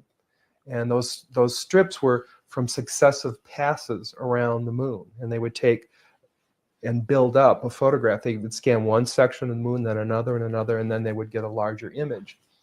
So this mosaic then would be put in that contact printer, and that was then a print that was issued to whomever, the press, the scientist, whatever, wherever that was intended to go. So he was showing me how all this worked, and we walked over to one side of the lab, and he said, by the way, we've discovered a base on the back side of the moon. And I said, whose? What do you mean, whose? He said, yes, we've discovered a base on the backside of the moon. And at that point, I became frightened, and I was a little terrified, thinking to myself that if anybody walks in the room now, I know we're in jeopardy, we're in trouble, because he shouldn't be giving me this information. I was fascinated by it, but I also knew that he was overstepping a boundary that he shouldn't be stepping over. And then he pulled out one of these mosaics and showed this base, which had geometric shapes. There were towers, there were spherical buildings. There were very tall towers and things that looked somewhat like radar dishes, but they were large structures. So I didn't say any more to him because I was concerned again that somebody was going to come in at any moment, would catch us having this conversation, and we would be in, take care, have a good weekend, in real trouble. I realized that he was telling me this information because he didn't have anybody else to talk to. Now, probably in that laboratory, he was probably one of the few enlisted people, and he was a worker bee. And he had a high-level security clearance, obviously, but he couldn't share that information with anybody else. And in those days, we didn't. When you had your security clearance, you took it seriously. It isn't like today where people don't take these things seriously. We had a different set of morals and ethics and values. That's the way we were raised, and we stayed bound by those agreements. So it was rare that someone would do something like this, but this fellow and I were the same rank. I think he was very distressed. He had the same pallor and demeanor as the scientists outside the room. They were just as concerned as he was, and he needed to discuss it with somebody. So that was the end of it right there. I didn't take it any further than that. I just filed it away. But the interesting thing, every day that I went home, I would think to myself, I can't wait to hear about this on the news, And, so I'd turn on the TV and I'd look at the news to see if they're going to announce we've discovered a base on the backside of the moon, being really naive, And of course, here it is 30 some years later, and we still haven't heard about it. Cool. There we go. Some video footage here. So there's a clear sign there's something on the moon. I tell you what, NASA are not going to show you what they've got. I think we're going to rely on more amateur people. I mean, anybody can buy these powerful telescopes. Hidden said he's got one. I mentioned about John Leonard Wilson. Unfortunately, I can't play any videos because of the copyright. I probably got a copyright already anyway. But there's a clear sign, even like these UFOs coming out of the moon's surface, floating over the moon's surface. You've got these building structures. So there's something going on, and it makes you think, says, why haven't NASA gone back in the past 50 years? I'm pretty sure they have, because I think the technology in terms of getting into the moon is most likely advanced now. With skipping the 60s, I don't think we went to the moon anyway, but I think the technology or what we have now, even though we're skipping out anti-gravity. I mean, if you look at, Hidden was talking about this with Richard Branson, taking these space trips up into space, but you're only not really technically going to space. You're more or less going into like orbit. So, but who's to say that they don't have the technology now to go to orbit, have these rocket boosters to actually boost them up into the moon? That's one aspect. I mean, I did hear this rumor from, I believe it was Ronald Reagan. Back in the 80s, he was talking about like the Star Wars projects, but it's basically weaponizing space. And he talks about, I think he mentioned about this many times in the UN summit, that what happened if there was an alien threat from an outside alien force. And he's also talking about the alien invasion. So at that time, they were talking about weaponizing space.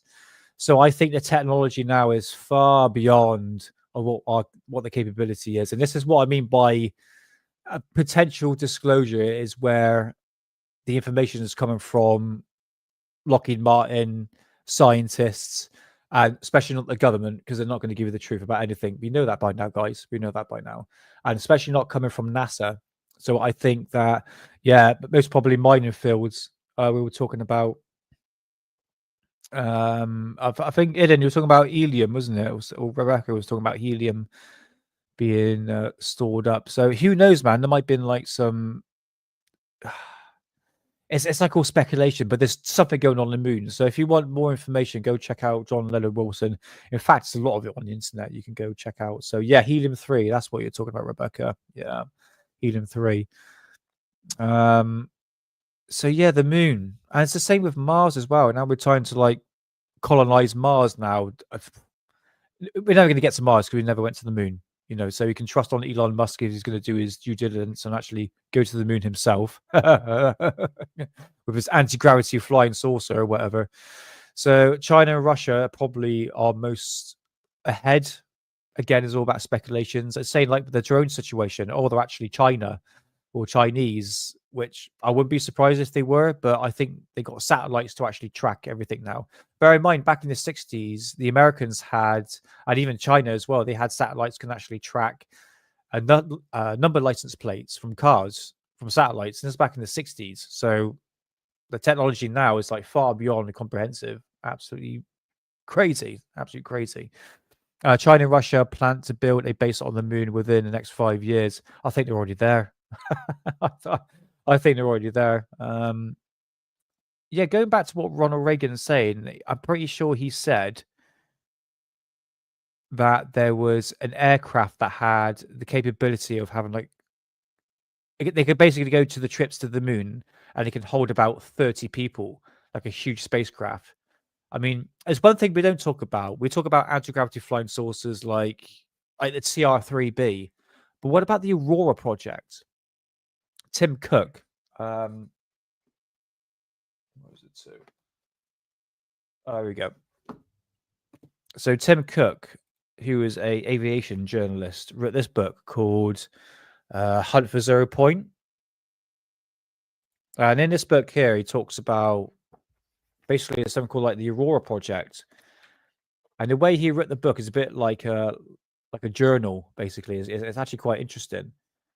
But he talks about the German flying saucers, which is like the Rudolf Schriever, which I've talked to Dev about, the flying discs of World War II. But he also talks about the Aurora project, which is a step up from, which would be, well, in there somewhere, which would be that. I mean, that's old technology now, but it's at the, yeah, it's at the B-52 stealth, B-2 stealth, isn't it? That one there. And I'm pretty sure now they got aircraft like that can actually cloak, so basically go invisible. So you think how powerful those aircraft are, and you think the time period, this is go back to like 50s and 60s. So I think the technology is far beyond, way ahead of what it can possibly be. I mean, again, we're sort of skipping out anti-gravity again, which is all about speculation. But the Aurora was basically an advanced stealth fighter, and this was like the next generation up. And I think that's what a lot of people were seeing in the sky. It kind of looks like a triangle, but it's more like that instead of a triangle. It's more longer at the tip. So yeah, it's I should probably like to do a show on that, because I have seen video footage of these Aurora craft. It might be anti-gravity, it might be, but it's not exactly like the TR-3B, which is like a perfect triangle. So who knows what the military has? I mean, if you look at what was it called? There was a U-2 plane, the spy plane, and that wasn't released to the public until like 20 or 30 years later. The B-52 bomber as well. That was released until like 30 years later. So people were seeing these aircraft in the sky, and then the military go, no, we don't know what these are. But they clearly were something military. So that you got to take that in consideration as well when it terms of the UFO sightings what people were seeing back in the late 80s, early 90s. Yeah, I think TR-3B is beyond. I mean, if we go by like the Belgium Triangle, which I've talked about to death. In fact, me and Hidden Underbelly, we did a show on the Blackbird. That's it. I couldn't forget the word, mate. Yeah, Blackbird. That was kept secret and then suddenly released after like 30 years. So what else are they hiding? You know. So I think the TR3B is like I said, me and Hidden Underbelly, we did a show on it, the Belgian Triangle back in the late 80s, early 90s, which is where primarily what a lot of these TR3Bs were practically spotted in mass sightings in Germany and Belgium. Sorry. Yeah, I got a full episode on that on Hidden Underbelly's channel. We did a live show on that. So yeah, go check that out. So yeah, who knows what the military has now, especially like Lockheed Martin. Be interesting to see if the task force could actually bring up any information on that. Yeah. There was the SR-74 and SR-75. Yes, sorry, got the names split my mind. Yes, that is right. You are right, Rotary. Yeah, SR-74 and 75. So, yeah, keep your eyes to the skies. I tell you what, with my time-lapse camera, right? Everything's so fast. It's because you're taking 16 hours of your daytime, and you're compressing it into something that's like 10 minutes. So everything's really fast. And the reason why I've got the camera out there is because it's to track the trails in the sky, but it's also for like sky watching to see the UFOs. And I'm thinking, you can't see anything. What's the point of, doing a time-lapse camera or time-lapse footage, so to speak, and then you're speeding up 12 hours into like 10 minutes. You ain't going to see anything. It's going to go past so fast. You can see all the birds flying past. It's like, it's so quick. But then if I just did like a normal, for instance, 12-hour like constant stream, then I've got to spend 12 hours reviewing the footage to see the UFOs in the sky. So it's like, God, what do I do? Like, but nevertheless, we'll stick to the trails for the time being, which we haven't had any trails in the sky for a while. So I'm just trying to up my game in terms of trying to find like flying saucers and like UFOs and stuff like that. I still like using the word flying saucers, and I do a lot of sky watching. I still do. Every time like a clear sky like this, and a lot of sky watchers. What I don't understand when I used to do sky watching with like friends, which I don't speak to anymore, they used to do sky watching at night. So why are you doing it at night? Do it in the daytime. I don't understand that. Really don't understand it. It's yeah, if you want to see like a proper UFO, you want to see it at daytime, you want to see it at night, because otherwise you're probably just going to get a glowing ball of light. You know what I mean? So let's move on from the moon. How long have we got? All right, bloody hell, is that time already? Okay. UFO magazine. I tell you what. Let's do one last thing. Show on the moon building. I tell you what. Let's bring up something we don't normally do on Alien Addict, but since I've been doing live streams, I thought it's worth actually mentioning. Ghosts. The paranormal. So yeah, this is from a page on because if you're on Facebook, guys, go check this out. I'm going to bring it up now. I think, oh yeah, this is it. Hold on, put me up bigger. There we go. So if you want photographs like this, and this is all new stuff people from the public have put on to the page. Some of it's fake, admittedly. Some of it's really interesting, and some of it's just like, look, it can easily be explained, but nevertheless interesting. And it's this paranormal sightings. Picking it up. Paranormal sightings on Facebook has got nearly 500,000 members on this private group page.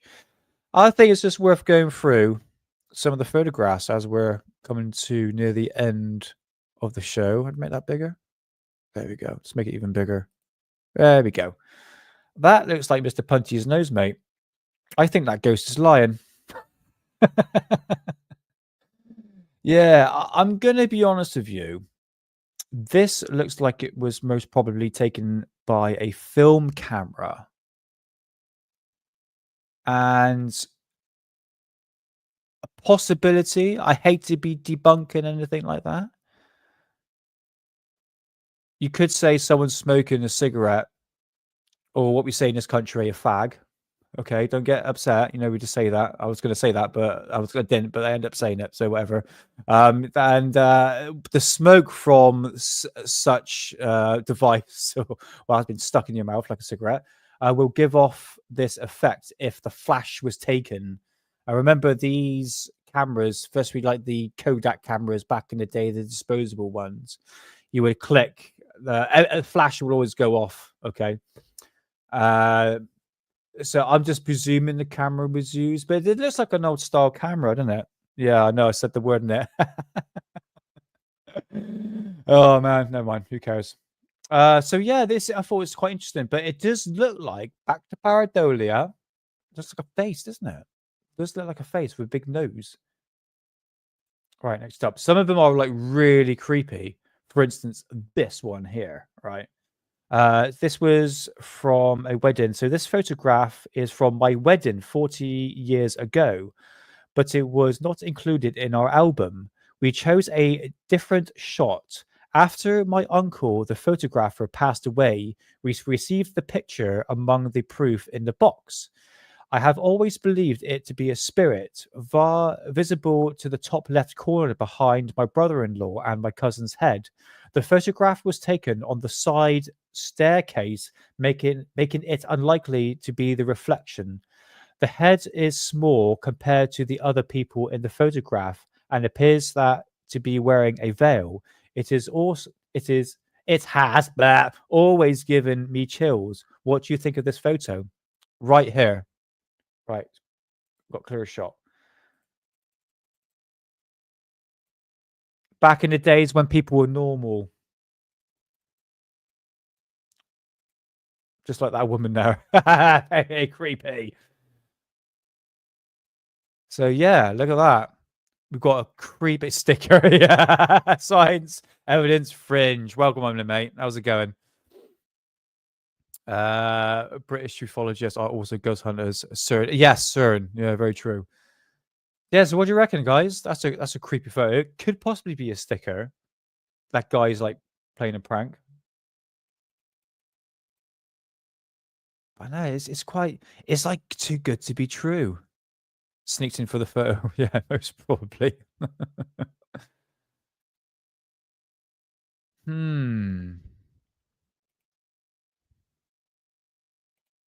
Sunglasses. It's a tricky one, that one, isn't it? Let's zoom right in. It's going to get a bit pixelated. It does look like an old lady, doesn't it? Is that a window? No, I don't think it is. No, it looks like a doorway, mate. They're on the staircase, yeah. Oh, actually, no, you can see the hinge. You can see a hinge there. So, yeah, I thought that was pretty creepy, isn't it? And again, this was taken on, obviously, film. So it wasn't digitalized. Obviously, this is... so if the people who are young generation, this is what normal people looks like, you know, like normal people. Obviously, like two genders and nothing else. So yeah, that woman is like, hey, I want to be in the picture. It's my wedding day. So yeah, I thought it was pretty creepy. All right, next up. This is... Why did I put this on here? Joyce. Janice's son, who is staying with a friend, told her that he kept hearing unusual noises and felt like he was being watched. When he took a photo one morning, he taken aback by when he saw, particularly since the TV was not turned on. Sorry. Oh, fucking, I'm screwing up my words. What's your thoughts about this? Fake. I butchered that. Bloody reading. It's like a kindergarten. Yeah, what do you reckon, guys? Reflection on the TV screen. Yeah, pretty much, mate. Pretty much. And obviously, you got the flash as well, which is an indication that can give off. I mean, someone could be standing to the side, and with the flash can give off that reflection. But yeah, I don't know why I put it on there. What an idiot. Go away. This other one. This is interesting. Remember, there's something called ectoplasm, but there's another vortex. I don't know if you guys have heard of that in the paranormal realm, something called vortex. So this was taken by, how the hell do you say that? Goliath? Just call it Campbell. Owner of this photo said, I took a tour of the vaults beneath Petersburg Museum on Halloween 2023 and snapped this photo of my daughter standing behind a fake coffin. Strangely, a green figure wasn't visible when I took the picture. To me, it almost looks like an old nurse, fitting since the museum was once a hospital. What do you think? Boom. Okay. Don't want to be a debunker. Okay. But you've got to look at the picture itself. Is it all in focus? If it's out of focus, you tend to, especially like with orbs, tend to get more visible. Also, I'm talking about dust there. Okay. Obviously, dust can show up in photographs that looks like orbs, but they're like almost like kind of like see-through, so to speak. But this is a big bright object, and I think to myself, right, what else is in this photograph that can give off this effect here? Yeah, it looked like a water reflection to me, but at the same time, I'm trying to have a look what is in the picture here that can actually give off this effect. Okay, you got a candle. I can see the photograph isn't taken with a flash. I don't know, really. Obviously, this was taken with a phone camera. Oh, it's a tricky one, isn't it?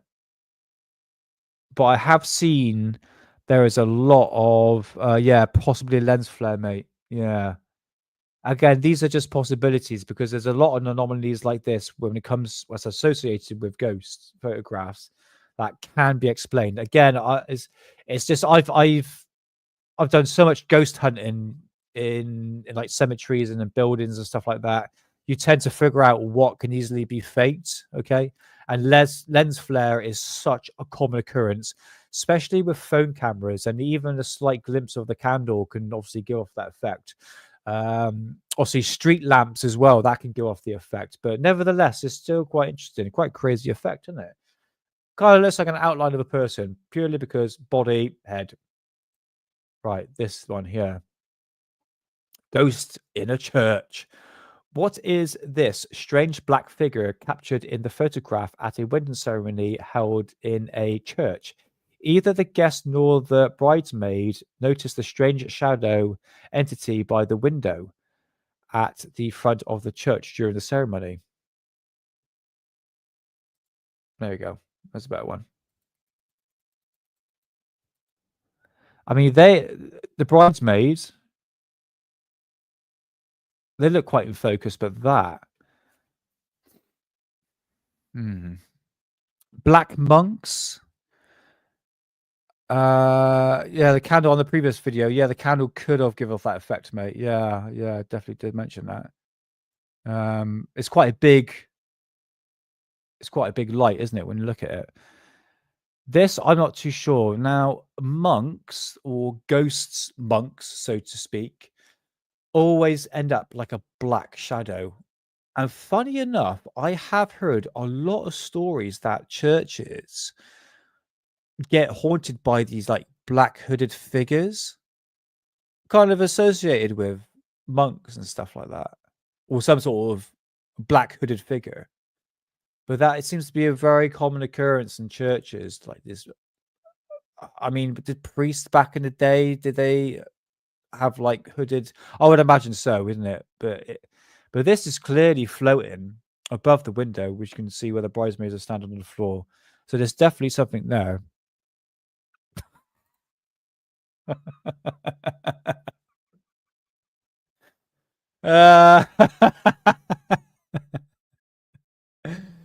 Yeah, the last one, but that actually, yeah. Fuck, marry, kill. Which one? Throughout three.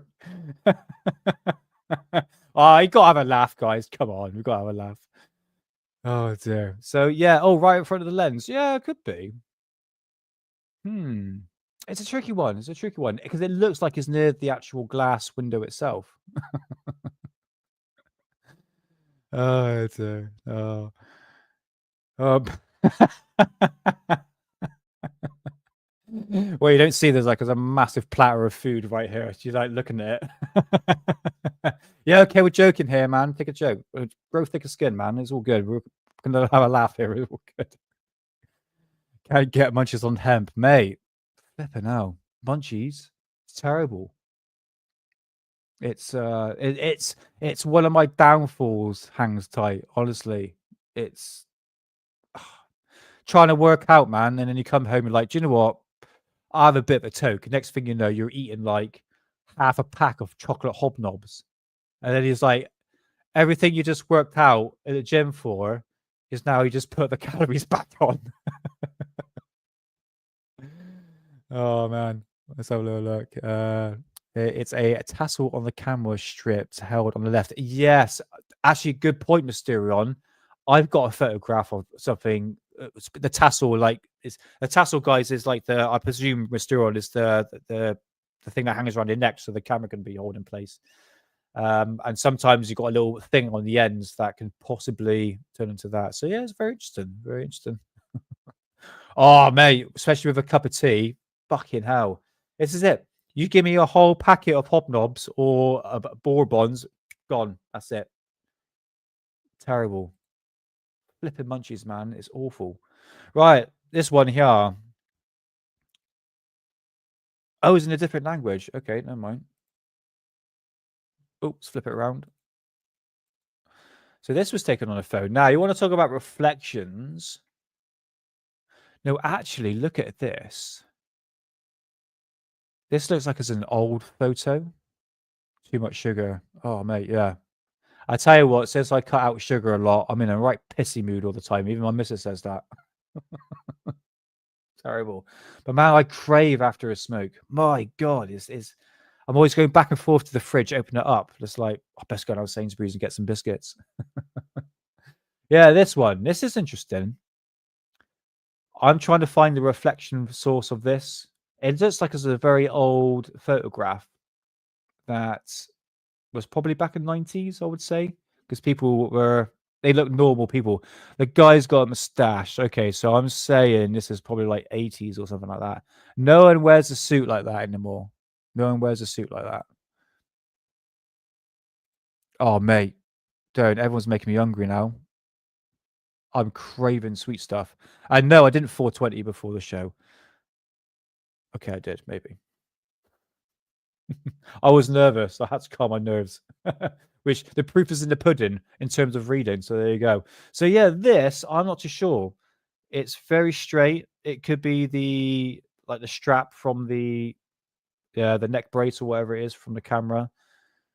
Nevertheless, is an interesting one. And it's right over the girl as well. Look at that. That's crazy, isn't it? Right, this one. How many have we got left? I think I've got a couple of more. So this is at my parents' house. No one else was around. To us, it looked like a man wearing glasses. My mum swears up and down it was her dad. He wasn't very nice, so it's not wishful thinking. What do you think? Also, this was many years ago. Oh, also, there is a lamp on the table in the corner. You can't see it. You can't see it at all. Huh. Yeah, I want to put this picture if we had the photograph of the girl there. Trust me, YouTube's really funny with that. So yeah, it's a tricky one with this one, isn't it? Let's just go back so it's not too pixelated. Black shadow, swore by no one's behind her. Again, it's the black figure. The black figure. Jesus Christ! Oh my God, the black figure at the back is a common occurrence with paranormal activity. 420 is a rocket launch. Oh, mate, the star dive I got is absolutely is annihilating. It hits you like an hour later. Unfortunately, that's when I hit the bloody stream. Oh, mate. But anyway, this, I'm not too sure what it could be. And I think we can speculate much as I want onto it. But tricky one. What else we got? I think, oh, that's the last one, probably. Oop, skipped ahead. Right. Owner of this photograph said, I was stunned when I caught this image. There seems to be two spirits there. One lays on the ground almost as if it's in pain. Nobody was smoking, vaping, nor smoking ganja. It was cold, foggy night. And this is not a statue. Oh, hold on. Cold and foggy night. Bear that in mind. Spirits do not exist. Oh, retard. Spirits do exist, but people choose to dismiss them as it is easiest and simplest thing to do. Very, very true. This photo is not to be enhanced or messed with. For those that do not believe, please take it and analyze it until your heart's content. And here is the photograph. That's bloody good. I know it's a bit pixelated. Right. Got to mention, when you're taking photographs in the fog, absolutely guarantee you're going to get orbs. Okay. But when I say about orbs, dust, humidity, pollution, any sort of small fragments in the atmosphere, close enough to the camera with a flash will definitely pick up the fog as looking like orbs, but it'll cover the whole entire camera. Did he say you took it with flash? No, he didn't. Okay. There's a drastically big difference in someone taking a paranormal photograph with the flash and not the flash. Okay. But nevertheless, you can make out a face, a hood. Kind of looks like the photograph that I'd taken back in the cemetery. Kind of looks like that, but mine's a lot more clearer. Oh, I assume that's human size. Yeah, it's tricky. But if you look at the grass here, it's not that big. So I would say it's probably like 4 foot high. And it said it's not a statue. Seems edited. Yeah, it's quite pixelated, isn't it? This would make, see your little dots there. That would make sense of fog, right? That, all those dots. Yeah. Do you know what, Rebecca? I think you might be onto something there, because they've probably taken it with flash and then altered it to make it look like this. But it'd be good to see the original photo, unless this is the original photo.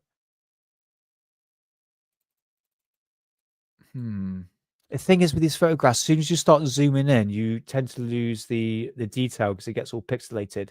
But you can clearly make out head, face, cloak with the body, and there's the penis. See the penis there? I'm joking. And I don't know what to make out at the bottom there. I really don't know. Someone laying down in pain? I don't know. Tricky one. But nevertheless, that is a really, really good paranormal photograph of a full body apparition. I think it's the last one. Oh, 2 more. Right. When your motion detector goes off when you're not at home. Again, the black. Yeah, I would say it's probably a statue, Rebecca. Probably. The thing is with these pages, guys, it's, I think a lot of people actually fake stuff, and there's a lot of fakes. You don't see the fakes on there. I don't show it because I don't think it's really worth your time. I put photographs that make, oh, that's quite appealing to the eye. And if some of them I can probably, I wouldn't say debug, to say, look, it could possibly be this. I'm not saying that it is, but yeah, some very strange stuff. Someone got a photo from someone else who said they were definitely not smoking or vaping. Yeah, it's a tricky, isn't it? It really is a tricky one. It's too pixelated, mate. It's too pixelated. It's, yeah. But anyway, this one, yeah, Rebecca, do you know what? I would kind of say a bug is on the screen of the camera. When your motion detector goes off, yeah. Possibility.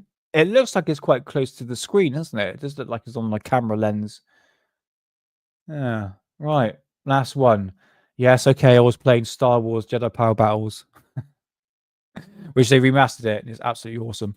Right, last one for today, as we will end the show very shortly. The owner of this photograph wrote, a friend who works at a dealership took this photo close to closing time.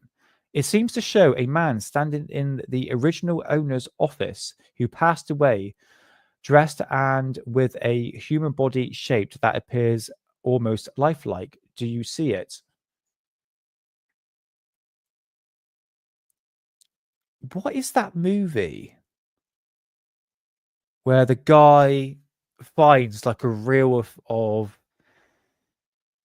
like film reels and he plays it back, and every time he plays it back it's always like a death, but you see this figure?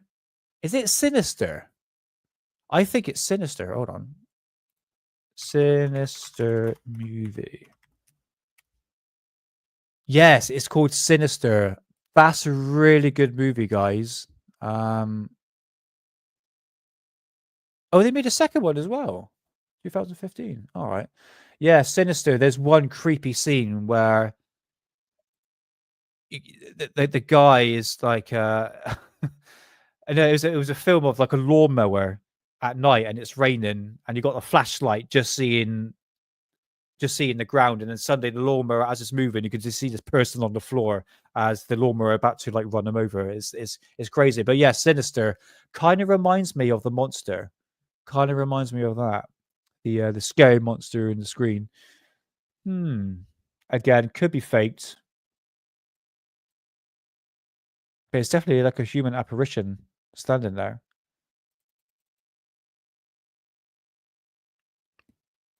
But you got to say to yourself, why was he taking a photograph of that area?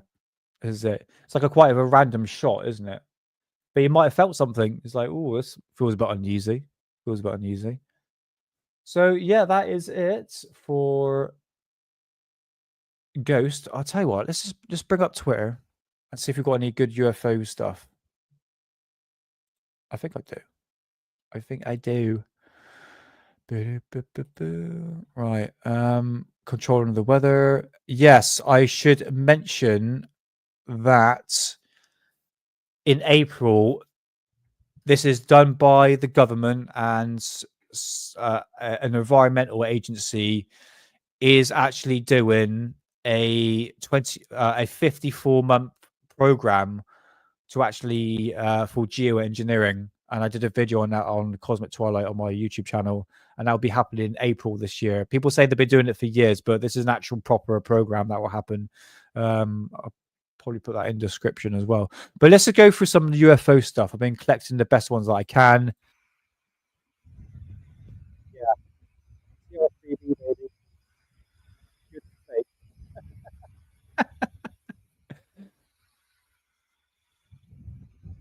I see some jump on there. Yeah. Boop, boop. Let's just see what happens.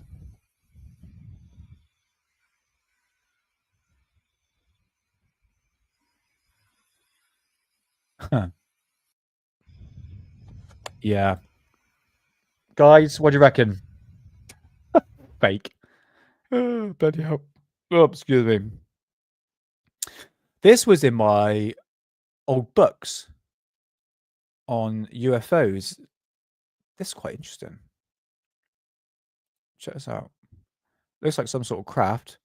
This photo was taken by scientific journalist Bruno blah, blah, blah, blah, one afternoon on April the 27th, 1961, in a beach in Italy. The case was referred to the USAF Project Blue Book as Case 16 and remains unsolved. Ah, that's where I saw it from. That makes sense then. Yeah. Because I got a book on Project Blue Book, and I remember seeing this there.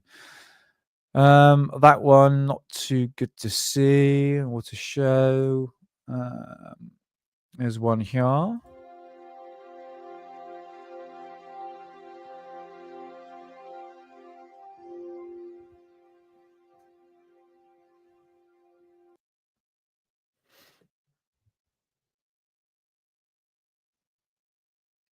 Hmm.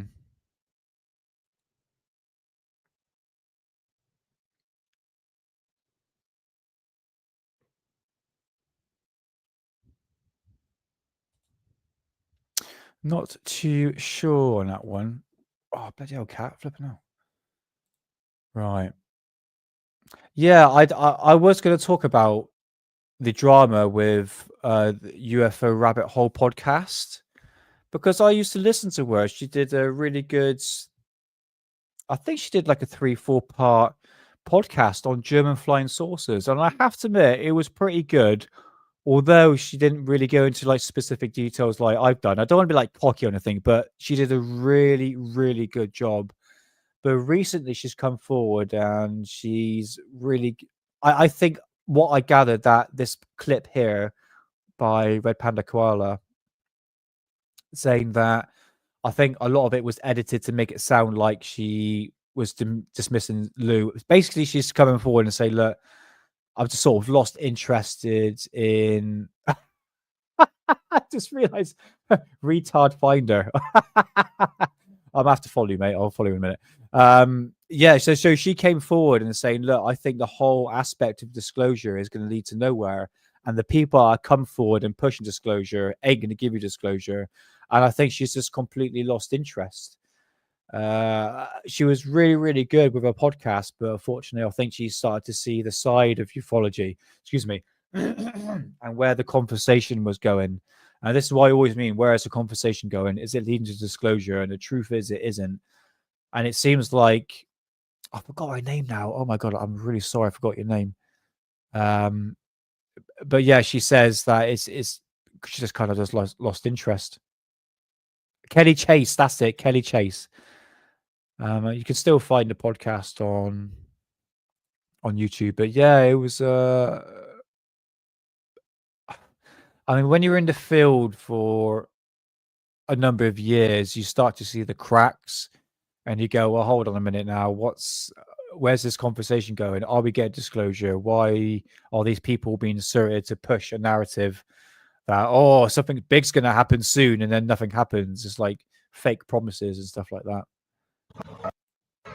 Whoa, sort of moving somewhere. Maybe I was talking about like spirits possibly being like orbs. I remember seeing this like jellyfish type. Right there. It was like Wow. creatures in the sky. Wow. Kind of reminds me of that. God. Guys, has this been debunked? Sort of moving somewhere. Or could be just out of a whim. Could be like a set of balloons linked together. Because if you have a look, one of them breaks off. Excuse me. And it would move in the way where the wind turbulence would dismantle it. Yeah, see that ball of light right there. Wow. Wow. Oh my God.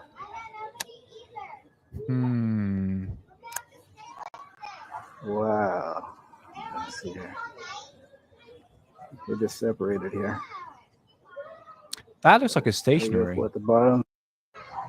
Look at that one more time. Moving somewhere. But you see what I mean? The balloons that are all linked together. And if you send that up, it could possibly look like that. It would reflect on the sun because you can see it's a clear blue sky.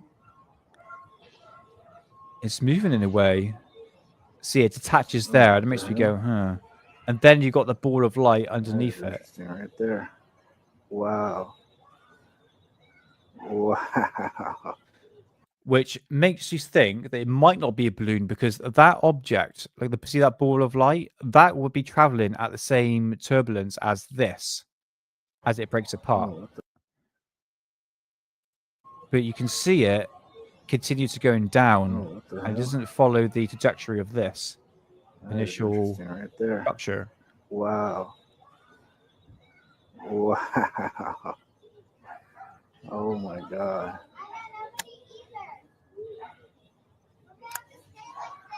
Wow. Let's see here. They're just separated here.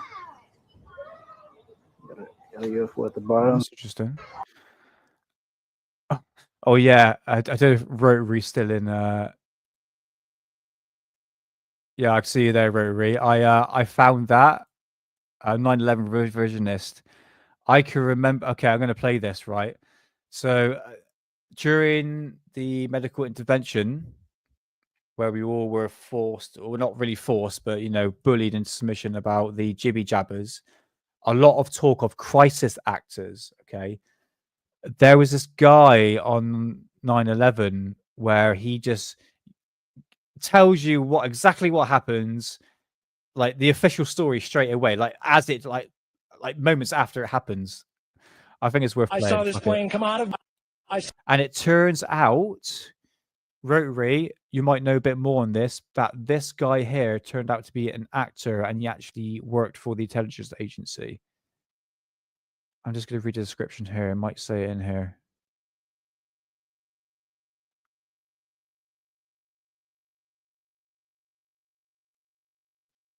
No, it's not on here. Okay.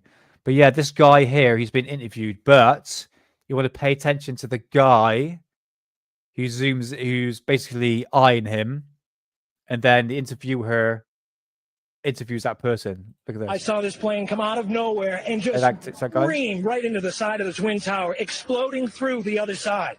And then I witnessed both towers collapse, one first and then the second, mostly due to structural failure. Okay, right, straight away, boom. That is like literally the official story straight away, just like boom. The fire was just too intense. How the fuck you know this? How? Hold on, bro. Is you the FBI, CIA, what's here? And they were right at ground zero. Okay, so this guy here being interviewed was the guy who was staring in the beginning. Okay, he's talking about this guy here. Okay. Right, watch this. FBI, CIA, what's here? And they were right at ground zero when it all went down. Sir, can we talk to you? Sir, what's your role out here right now? Just standing by right now. Can't say what role I'm playing right now. Well, there's a lot of standing by. There's also concern that some of these other buildings might actually come down. Yeah, like Building 7. But you see a lot of that, What's your role out here right now? Just standing by right now. Can't say what role I'm playing right now. Can't say what role he's playing right now. Did you think we get the truth about 9/11? I don't think so. Yeah, Rotary, if that guy there, I think his name was Mark, and he was part of the intelligence agency, I believe. I'll make a mental note on that. I'll remember it for next show. But yeah, immensely fascinating. But we did have a lot of crisis actors during the medical intervention that happened back. Oh, it's COVID, wasn't it? Got to say the bloody word. Right, check this out. Check out these orbs. Look at that. Play it back again. Охренеть.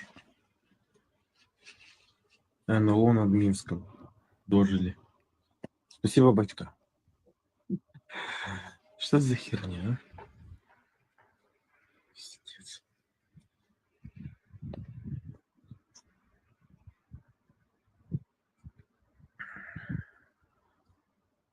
Время. Честно, блядь, время.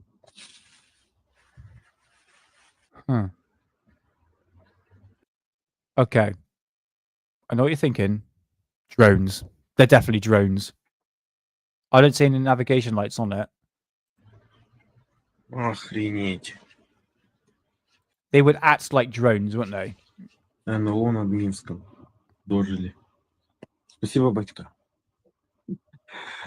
Что за херня, а?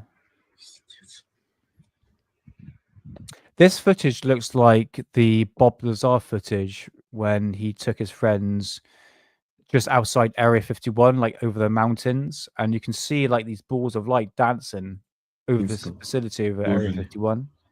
Kind of reminds me of that, especially how it fades in and out. That's crazy. I don't hear any drone noises. Время. Честно, блядь, время. Yeah, that's interesting.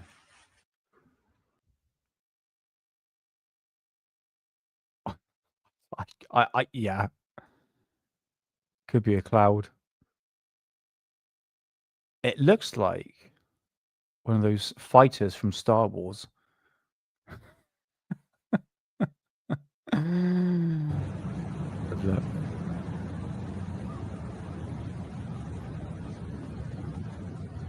What is that? Literally.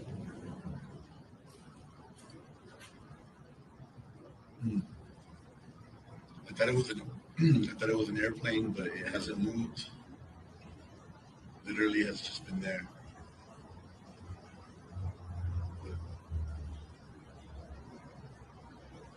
Behind that cloud.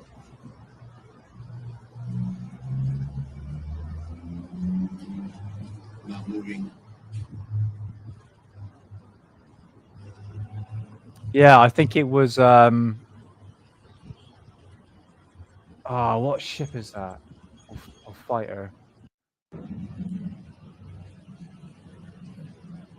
I don't know. It reminds me of Star Wars, mate. Yeah, that I did notice that, Rotary. It could possibly be the sun reflected through the clouds, but it would give some sort of reflection from the clouds itself. I thought it was an airplane, but it hasn't moved. Literally has just been there.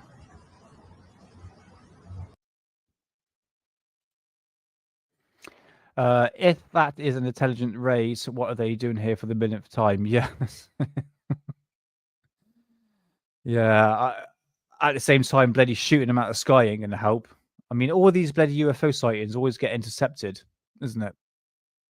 I mean, what is the point of them doing here? They're probably just sending probes. I honestly, if they're much more of an intelligent race, I think they're more intelligent to actually send probes to this planet rather than them flying their craft. I mean, now craft in terms of UFOs, I mean, everyone's moved on to like more spiritual stuff now when it comes to aliens, of like these balls of light could potentially be these entities instead of actually nuts and bolts craft, so to speak. I mean, ufology's changed a lot, but I'm still not ruling out potential sort of nuts and bolts craft. Retard finder. I've got. Oh, best not, because there might be something rude on there. Literally, I was trying to find like photographs of like aliens, and I put female aliens in, and a bunch of porn photographs came up with aliens in it. It's like, no, I didn't ask for that. I don't know why it did that.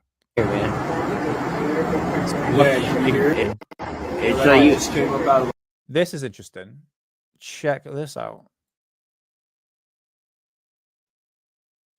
It's like you just came up out of the water. Bro, what in the world is that? It just came up out of the water. It's just hovering in there, bro. That is so crazy. Bro, they're here. They're fucking here, man. Yeah, can you hear it? Yeah. I gotta be quiet. I shout too much. Oh. What the hell does that sound? I know, you laugh. It won't let me hold my camera still. So She's hovering over the water. Bro, what the fuck is that, man? What is that, eh? She's hovering over the water. Bro, what the fuck is that, man? What is that, eh? Yeah, interesting. Look at this. It's like a big ball floating there. I don't know what it's because it's hanging in the background, isn't it? It's hard to tell.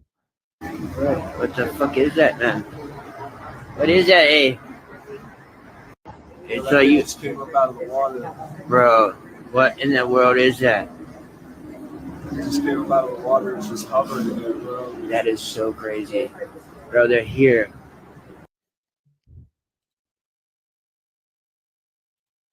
It's interesting. Nuts and bolts, dimensional. A lot of you don't even actually understand how big the phenomena is. It's very true, because I think it's a lot deeper than what people think, and I would agree with that, Mr. DB Cooper 77. I think a lot of what's possibly to come will turn ufology on its head if it comes out, because I think it's a more deeper meaning, I think more spiritual meaning when it comes to these entities, so to speak, even like UFOs as well. I think there's this, so that is going to boggle people's mind, isn't it? Because you think how UFOs has been in the past 60 years is that we've been, I would say force fed, but we've led to believe that, aliens with, the typical greys and stuff like that. But if you look in the 1950s, 60s, these alien greys didn't even make an appearance. It was all like tin canned, if you look at like old films from the 1940s, 50s about aliens or UFOs, they're like more like the aliens are more like robots. And then you had the the typical grey alien and then reptilians. So I think I would say TV programs, especially like X-Files and stuff like that, sort of promoted the idea of aliens. But the fact is, I think I'll agree with you on this one, is in fact the phenomena is much more deeper than you think. I think it goes into a much, like we're talking about dimensions here. Because I have seen these orbs sort of fade in and out and turn into a more realistic structure. Really, really strange stuff, mate. But I would totally agree with you. You guys argue over Louis Elizondo, eggs, News Nations instead of actually focus on ufology. Yeah, mate. I mean, the footage with Jake Barber's footage, which now we know that wasn't actually his footage from the sighting that he had. Do you know what? If Hidden Underbelly's still watching, he gave me the eye when he showed this News Nation. It was an animated one with it was the animation of like a Tic Tac going underneath the plane's wing.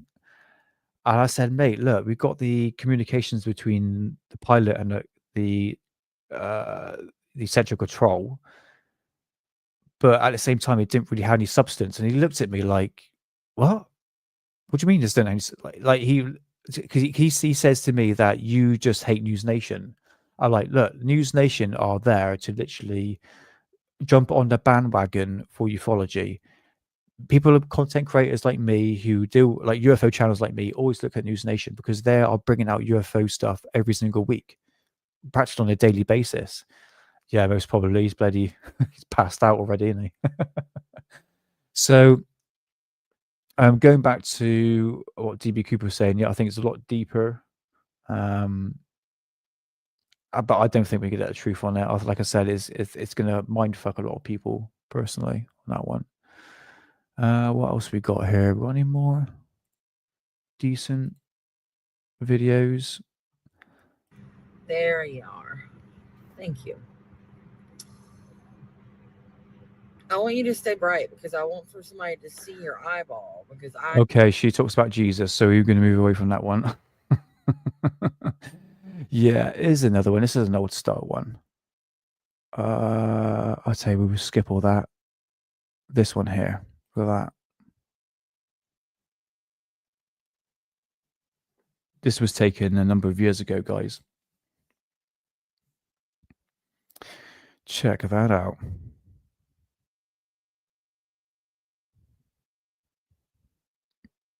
Do do do do do do do do.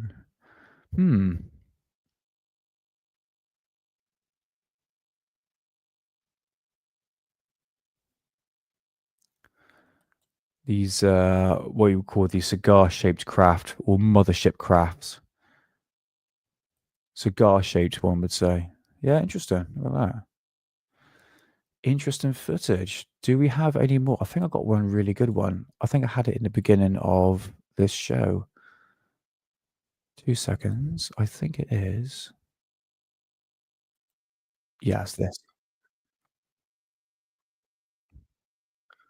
One last one before we say our goodbyes.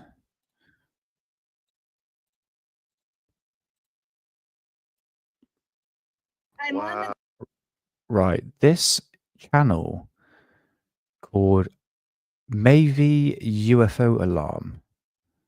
So shout out to you. And check out this. This is crazy. Hold on, let's get a bit bigger. Look at this. Oh my God, look up in the sky. Oh my I God. don't see it. I'm on the Wow. front porch. Okay, look towards. Oh my God, that is strange. Look, east. Look east. That's crazy. Look at that. Wow. Incredible. Yeah. Unbelievable. Do you see it, Mom? No. You're kidding me.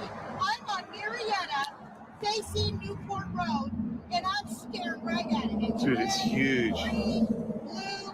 It's going in circles. What the heck? It's totally staying still. Now it's spinning in circles. Oh my God. I've never seen anything like that in my life. No, I don't see it. What the hell is it? I'm in the middle of my front Oh my gosh, dude. Look east, Mom. I got such. I'm Judd. I'm the CEO. Oh, bloody ads.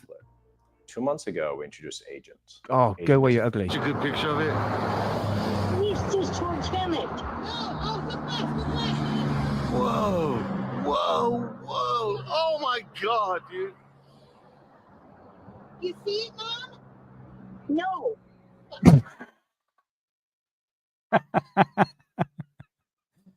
Mum's bloody blind as a bat. But yeah, what do you guys think of this one? It's interesting, isn't it? Well, it's not far from your house. What the fuck, dude? It's not very high up in the air. Is it a kite? Oh, A kite with I'm looking. lights on it? I don't see it. A possibility, isn't it? Towards Popeye's Chicken. Okay, I'm looking that way.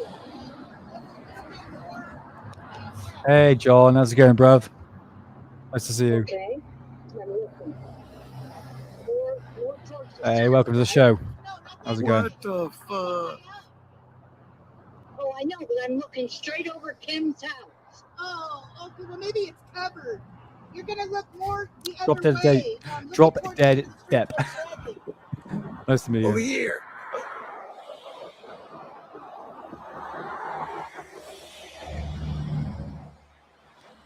Like, there's nothing. I don't see it, Kelly.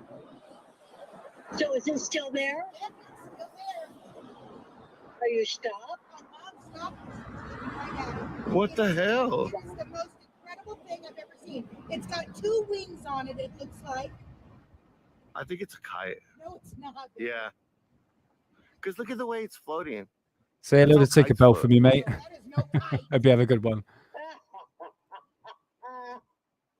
They can make kites with lights on them, Kelly. Richard, it would already be coming down or up. Why? It's a kite. Kites stay up as long as you want it.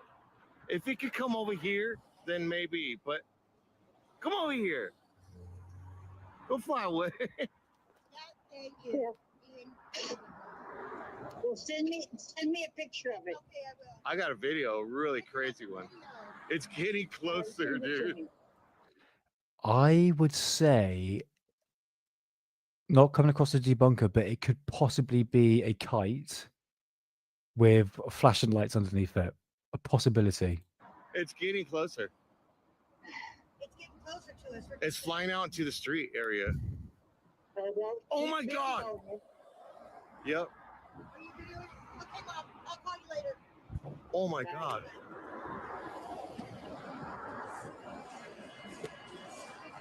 It's getting, oh my God, it's not a kite, dude. It wouldn't be flying way over here then.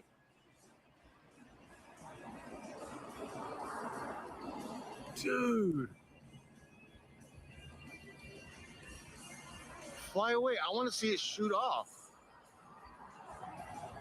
Yeah. Fly away. Come on, man. I want to see you fly away.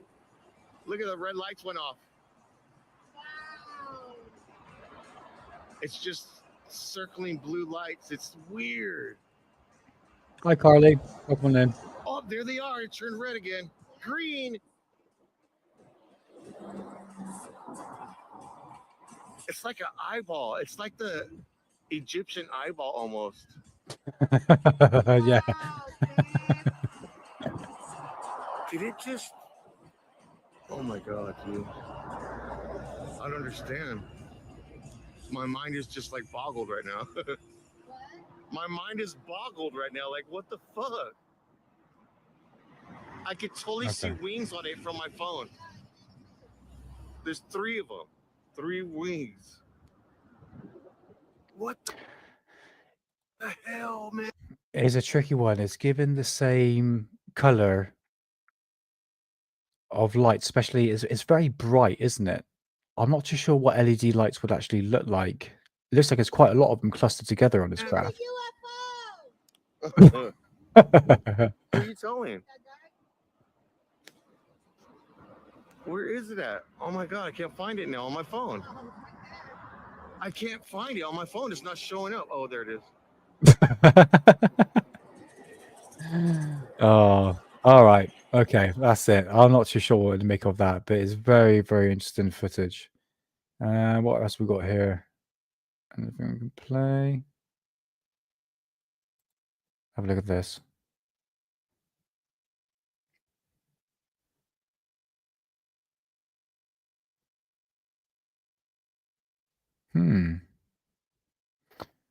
Right. Okay. I think that's it, guys. I think that's all the footage I've got. I don't think I've got anything more in terms of good quality UFOs. Moody, how's it going, mate? How's it going? Yeah, it's quite interesting what we've seen the UFO reports now and UFO sightings. I think more people are looking up in the sky as if they're actually seeing UFOs. I say extraterrestrials is it's a different matter, but nevertheless, the interest is still there, and it could be the help of News Nation, even though I do bash them. But I just find News Nation are just jumping on the bandwagon at the moment, to be honest with you, because I think UFOs, it's more or less, it's a trend, isn't it? Is what keeps the, I won't say the cash flowing, but I think it's more opened now, isn't it? Now we've had this ride of information that's been come forward. I wouldn't say it's transparency. I don't think we're going to get any transparency. I don't think anytime soon, personally. But it's going to be down to like me and you looking up into the sky, trying to find some sort of decent evidence. But unfortunately, the footage with the egg-shaped News Nation thing with Jake Barber, it's kind of laughable. Imagine if it was a real extraterrestrial craft, but it just didn't look like it, doesn't it? But the hype behind that was, yeah. Even Ollie rang me up. He's like, mate, something big's going to happen tomorrow. News Nation are coming forward with like this amazing footage. I'm like, mate, if you want amazing footage, go check out John Bell. Go check out John Bell. But yeah, there's a lot of, especially like YouTube channels, mate. I'm not going to say the YouTube channels, but some of them go, they are just, it's like this false, fake persona they come across. It just feels fake. And you guys know me now. If I see bullshit, I'm going to call it out. You know, for instance, if there's a UFO sighting that can be explained, I will say, right, this could be explained for this. I'm not going to stick down like an echo chamber. And people say, well, you do stick to an echo chamber because you keep debunking things. It's like, no. I'm a true believer. It's like I said, it's just like where ufology is at the moment. It doesn't seem to be going anywhere. And in the beginning of the show, when I was talking about the Epstein list being redacted, and I think this is a sign for things to come. And I really don't think we're going to get any transparency, any government secrets being coming forward. I might be wrong. We're early days yet. I do hope that Anna Luna and her task force do. I think they got good intentions personally.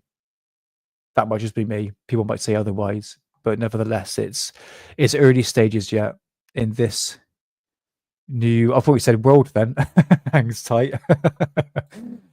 So yeah, time will tell, guys. Yeah, so I think that is going to be it. It's an interesting year, 2025.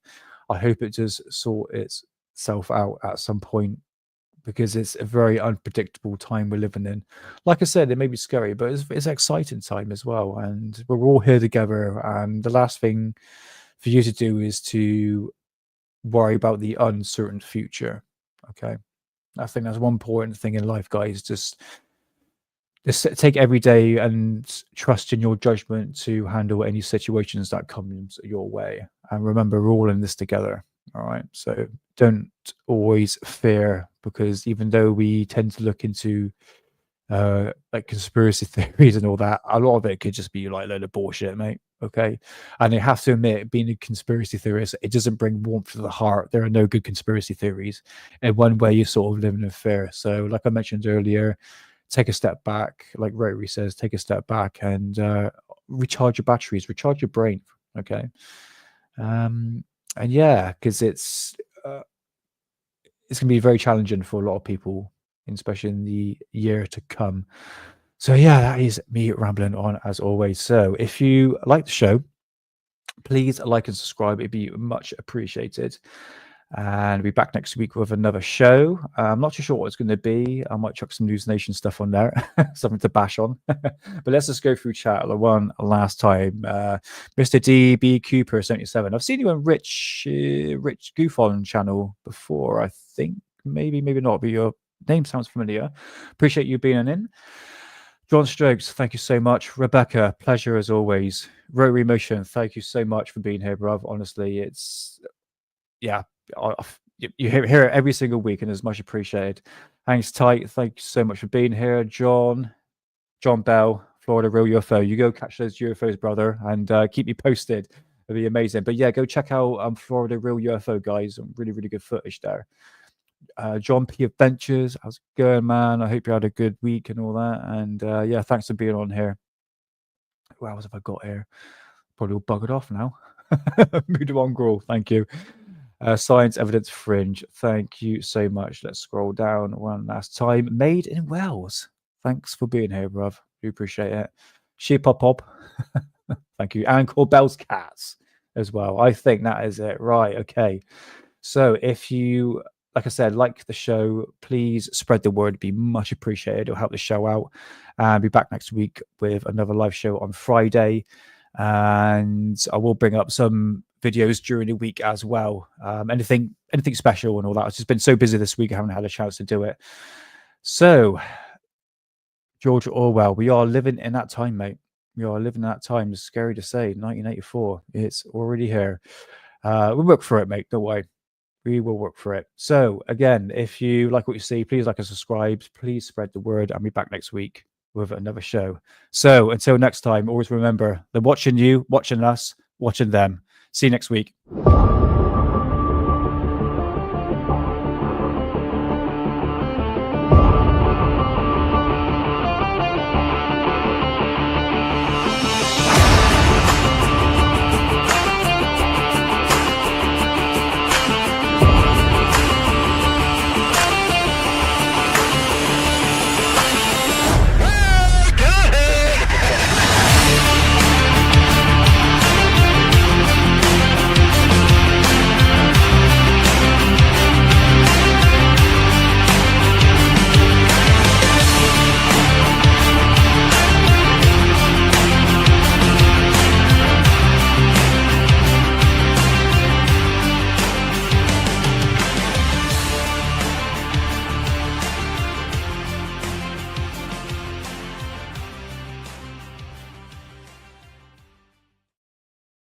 Don't forget, Daily Conspiracy Podcast on Spotify, because reptilians don't take off.